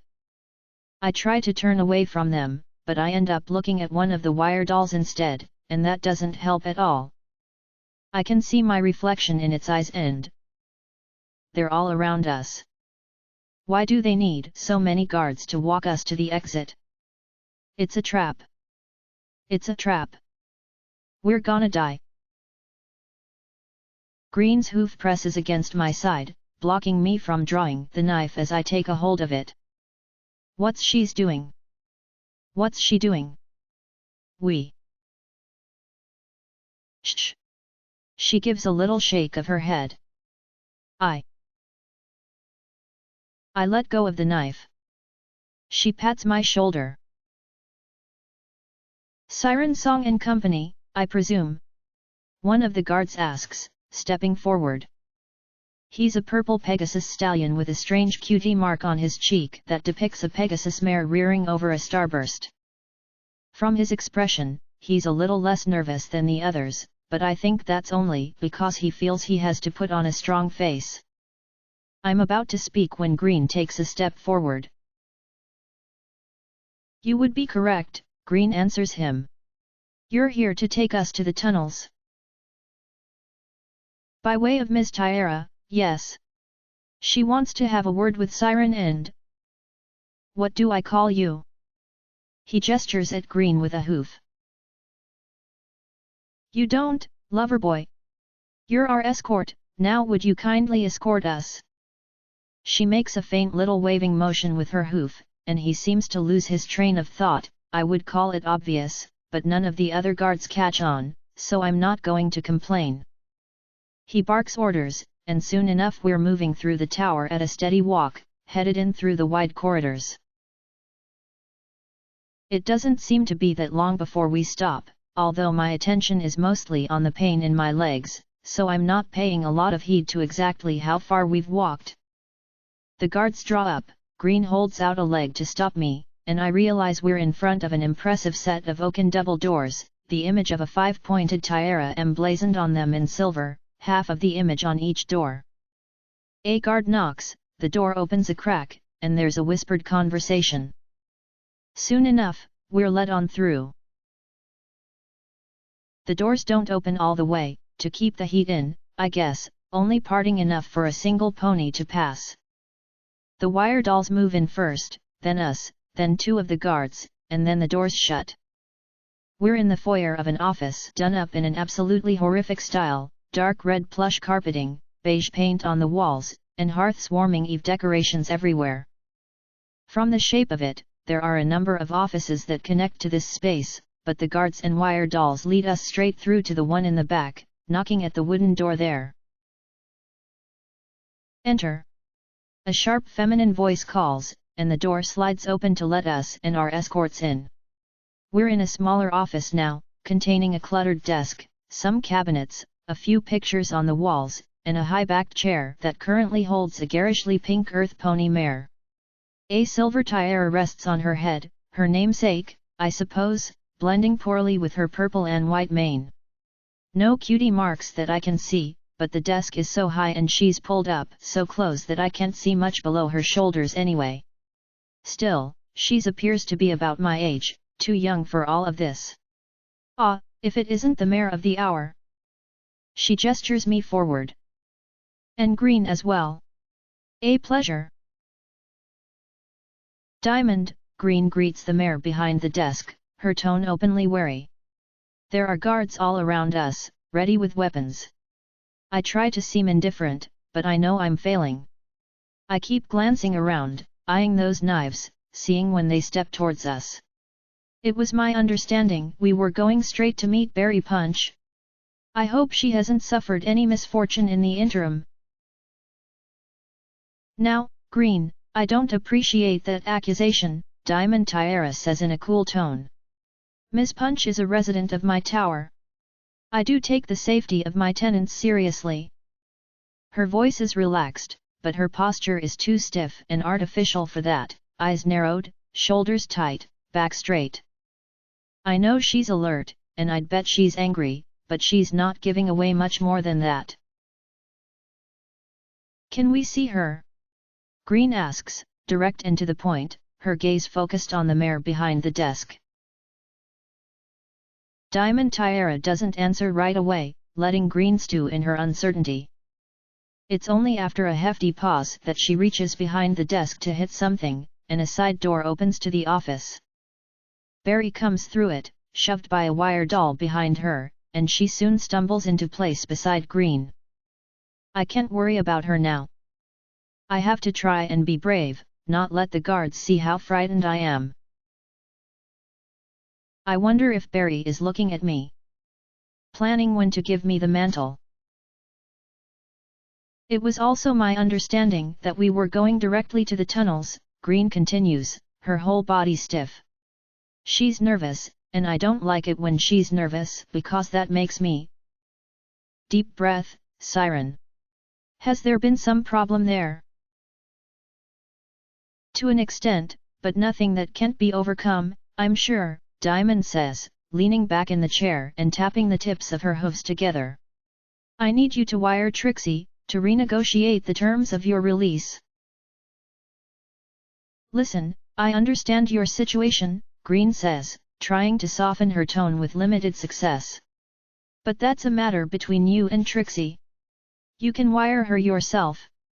Would you kindly let us go in the meanwhile? I try not to show my relief, but it's good to know the situation is under control. Ah yes, Diamond Tiara says. She smiles, but it's the wrong kind of smile. Smug, confident, not the stupid grin of some pony staring at the most beautiful mare in the world. I've heard about your unique approach to diplomacy. I'm curious if you're aware that they pre-released the Mark II version about a month ago. Green takes a step away, body tensing as she flicks her gaze between Diamond and the guards. Diamond only laughs, a dark little giggle. Tell you what. If you didn't know that, bark like the well-trained dog you are. Arf arf. Green shouts. Her body goes slack, relaxing at once as her tongue lolls out. She sharply flicks her tail back and forth, gawking at Diamond Tiara with an expression of absolute adoration. Oh no! Oh no no no! That's not fair! That's her thing! That's what she does!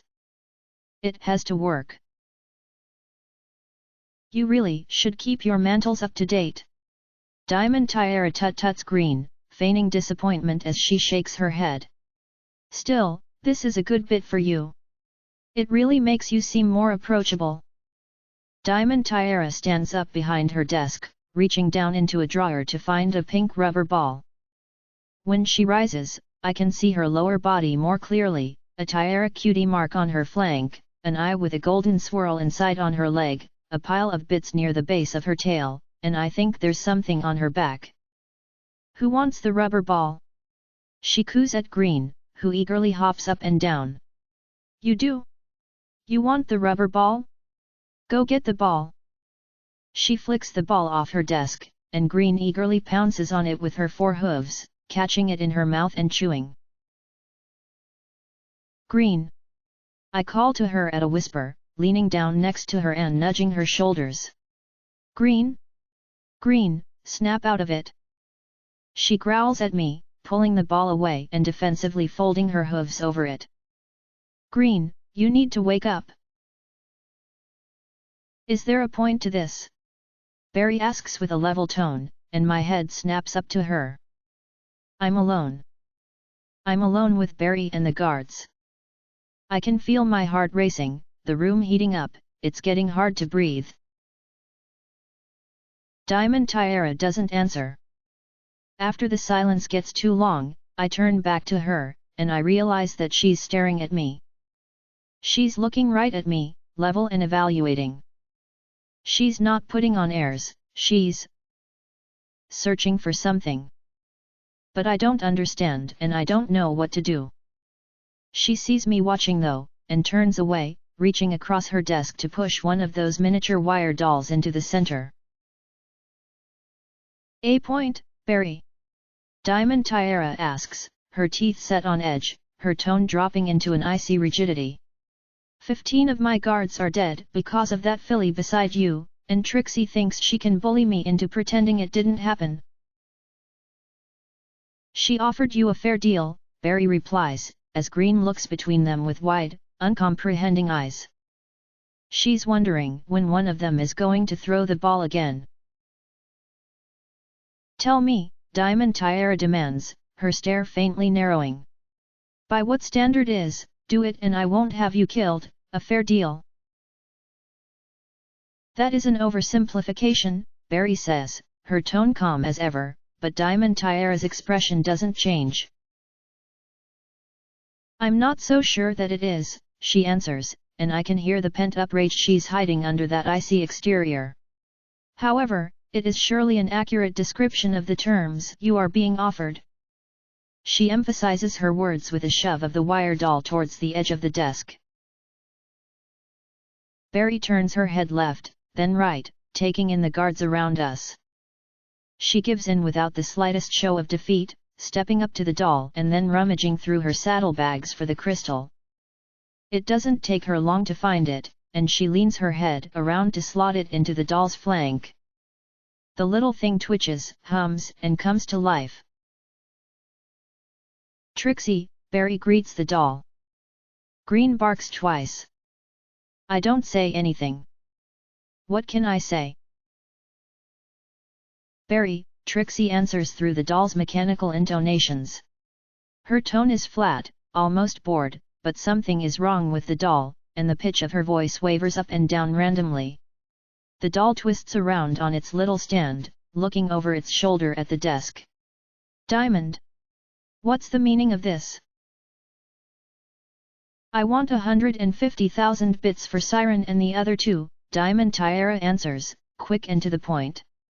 She draws a deep breath, letting it out through her teeth. "I don't suppose you care, but that's 10,000 bits for every one of my guards you got killed. Compensation for their families." Trixie lets out a derisive snort, the little bobble of the doll's head the only sign that she rolled her eyes. The way Trixie hears it, "You got your guards killed trying to shortchange security." Trixie knows money is hard to come by these days, Diamond, but really? Dr. Stable is half the reason any pony still lives in. "I didn't ask for your opinion." Diamond Tiara roars, her hooves slamming down onto the desk hard enough to leave gouges in the wood. Her eyes go wide, and she rears up, reaching out to spin the doll around with a sharp smack to its base. "I'm sick of getting squeezed by you and by security. What's the point of paying protection if you don't actually protect me?" Trixie doesn't answer at first, but I can see the little doll raising a foreleg as though to consider its own hoof, turning around, examining it, and only glancing up after a moment. "Oh, Trixie is sorry, were you expecting an answer to that?" There's an explosion there, waiting to be set off, a furious, screaming, wide-eyed rant, but Diamond Tiara takes a deep breath, stamping it down and shaking her head. 150,000. Or what, you'll kill them? How will Trixie ever deal with the grief? The little doll asks, tone overwrought, raising a hoof to its forehead and mock fainting. After a moment of that, it rights itself, fixing Diamond with a glare and a snide, "Be serious." "Oh, of course." Diamond Tiara turns to Barry, Green, and me, and then scowls down at the tiny metal figurine. "Where do you find these ponies, Trixie?" "My guards follow me because I would go to the ends of the ocean for any of them, but you seem to find followers who delight in your sadistic indifference to their lives.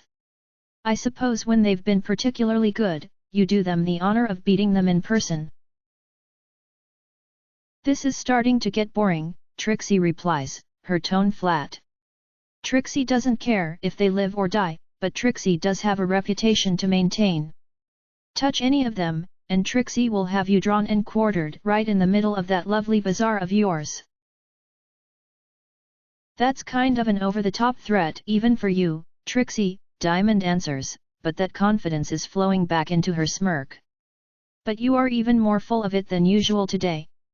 I'll believe you don't care about Green or Barry, but you've been pulling out all the stops to go after this filly, parting with good money, burning favors, picking fights. She must be very valuable to you to be worth so much effort. Yet I can't help but notice she doesn't seem that useful, no valuable skills, no special knowledge, no connections or influence. So I can only imagine that your interest in her is personal." "Oh, please," Trixie insists, with a little dismissive wave of her hoof. "That's the best you can come up with? Trixie has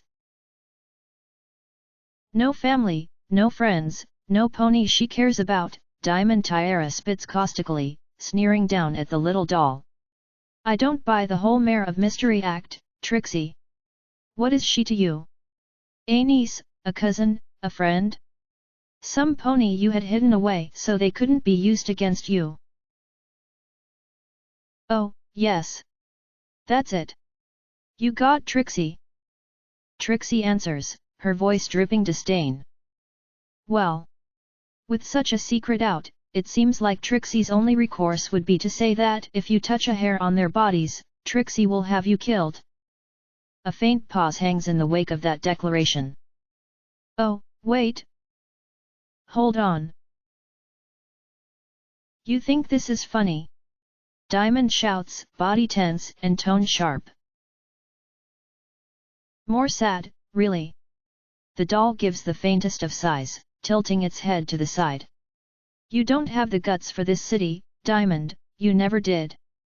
That's why you ran crying to Trixie that those mean old stallions in security weren't playing nice with you. And you'll note that ever since that point, they have left you alone when you aren't dumb enough to antagonize them, so don't say that Trixie didn't hold up her end of the bargain. If you had what it takes, you would never have needed Trixie in the first place, so don't pretend you're willing to pick that fight. I am not your pet, Trixie. Diamond Tiara snarls, her hoof smashing into the desk, knocking one of the glass ornaments off the edge. I hear it shatter on the floor, but I don't look away. No.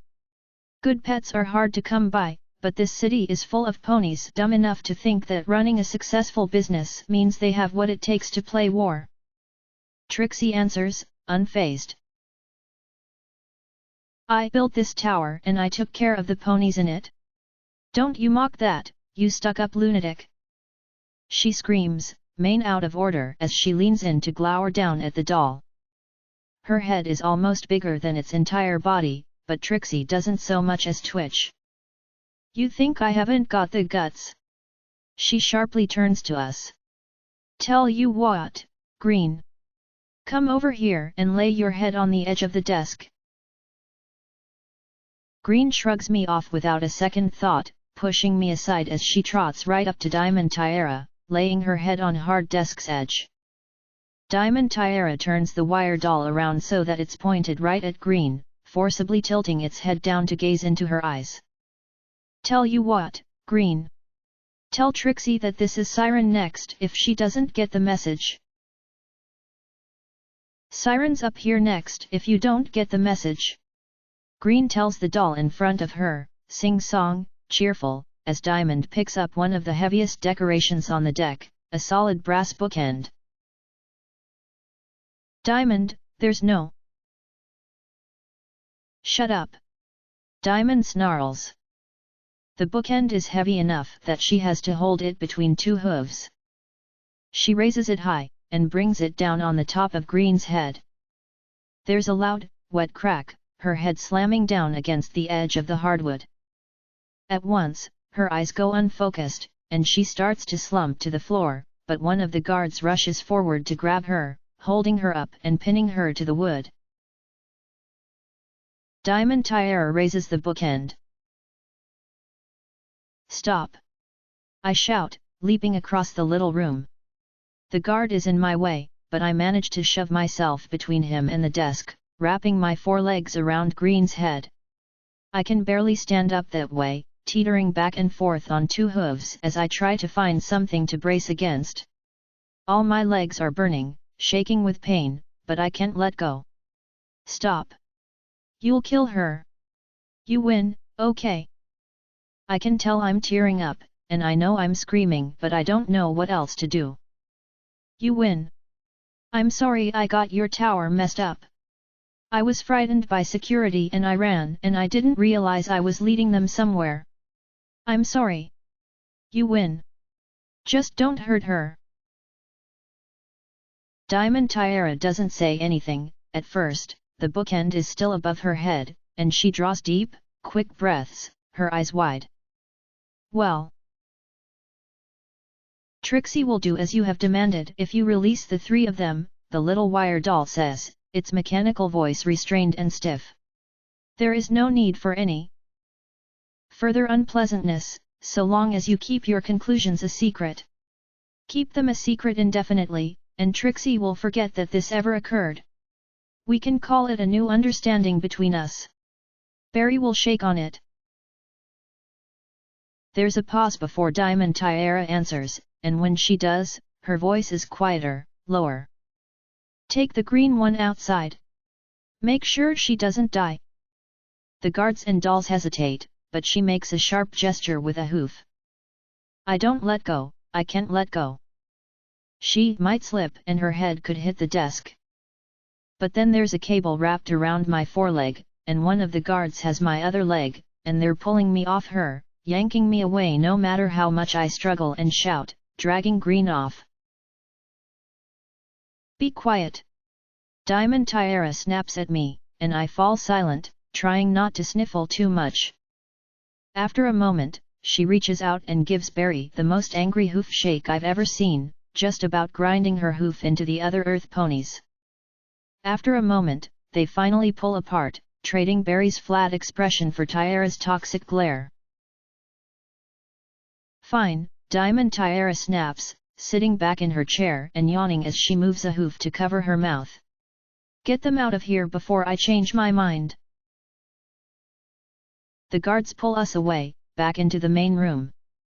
Green is there, on her hooves at least, and there's a bandage around her head. They don't give us time to talk, pushing us out into the hallway. It doesn't take them long to lead us to one of the many unmarked metal doors in these halls, and they open it with a ring of keys, forcing us down into it and slamming the door behind us. I hear a humming sound, the whine of those bars lowering. There's a long stairwell here, twisting down, spiraling through the rock. We move away from the cold, and the sound of dripping water returns, that smell of mold and the feeling of dampness. We move away from the guards, and there's no sound but our hooves. We move away from the lights, and it's dark. Light, Barry orders. Green and I both move to comply, but I'm a little faster, and my magenta glow fills the space around us. There's nothing to see now but the stairwell, winding stone steps and damp walls. Soon though, the stairs end, and we emerge into a rough-hewn tunnel. Grey stone here, not white, and the floor is rough and uneven, covered in patches of moss. Are you all right? I ask Green, once we're away from the guards. I don't know why I felt I couldn't talk in front of them, but somehow, the damp and dark tunnel seems far more welcoming than the cool, sterile tower ever did. She doesn't answer me right away. Her face is pretty messed up. I think some of it might be that her light is actually blood red and mine is pretty close, but the entire left side of her face seems to be covered in a mass of black. Her ear on that side folded back, and her eye keeps sporadically opening and closing. I've been better, sweetheart, she finally says, but the words are noticeably slurred, and a lot of breath escapes with them. I know this may seem strange, but not of all us are as tough as you. To some ponies, a concussion is actually a fairly significant inconvenience. This place must be getting to me, because for a second, I don't actually know if she wants me to joke back or not, if I'm supposed to be serious, or show bravado in turn, or just stop talking. That's such a simple thing to read, usually, but there's a noticeable pause before I pick up on her. She wants me to stop talking. I think the sound might be making her headache worse. You need a doctor. Horse apples. A place to lie down and get some real first aid. How long is it to where we're going? Seto Station is a ways away, sweetheart. We've got a few hours of walking. She says, her head slumping faintly. Don't you worry though. I'll hold together until then. We are not going to Seto Station, Barry corrects her, without the slightest trace of concern for her health, or even something as decent as fear. Trixie has ordered us to take the first left instead. It will lead us to a maintenance junction where we are to wait for further instructions. That's not what she told me, Green says. She raises her voice a little when she answers, but only to bring it to a regular volume. It sounds like it takes a lot of effort. Trixie knew that Diamond Tiara could hypnotize you. Barry gives Green a curt answer, but for some reason, Green laughs, the motion making her wince. She's always got an angle, doesn't she? Green asks, but Barry says nothing. It takes Green a second to realize her mistake, or to remember who she's talking to. Did Trixie tell you anything else? Yes, Barry answers. Of course she does. Anything I might find relevant? Green asks, nudging me a little as we pass through a particularly narrow bit of tunnel. Barry takes her time in answering that one too, mulling it over, I guess. That I should shake on her behalf, Barry says. Her voice is plain, reciting the simple facts of our meeting, but Green laughs again, a dark chuckle this time. A smile appears on Green's face as we walk, that same smile she had when she told me I started a riot, and when she calmly stuck 2 knives into a pony's ears. She doesn't seem to have any more questions for Barry, walking with her eyes half shut. It makes her seem strangely serene, even though I know she must be in pain. What does that mean, Green? I finally ask her, after what seems like forever. Green? What does that mean? Just like I told you, sweetheart, she says, one way or another, we all deserve exactly what we get. End of chapter.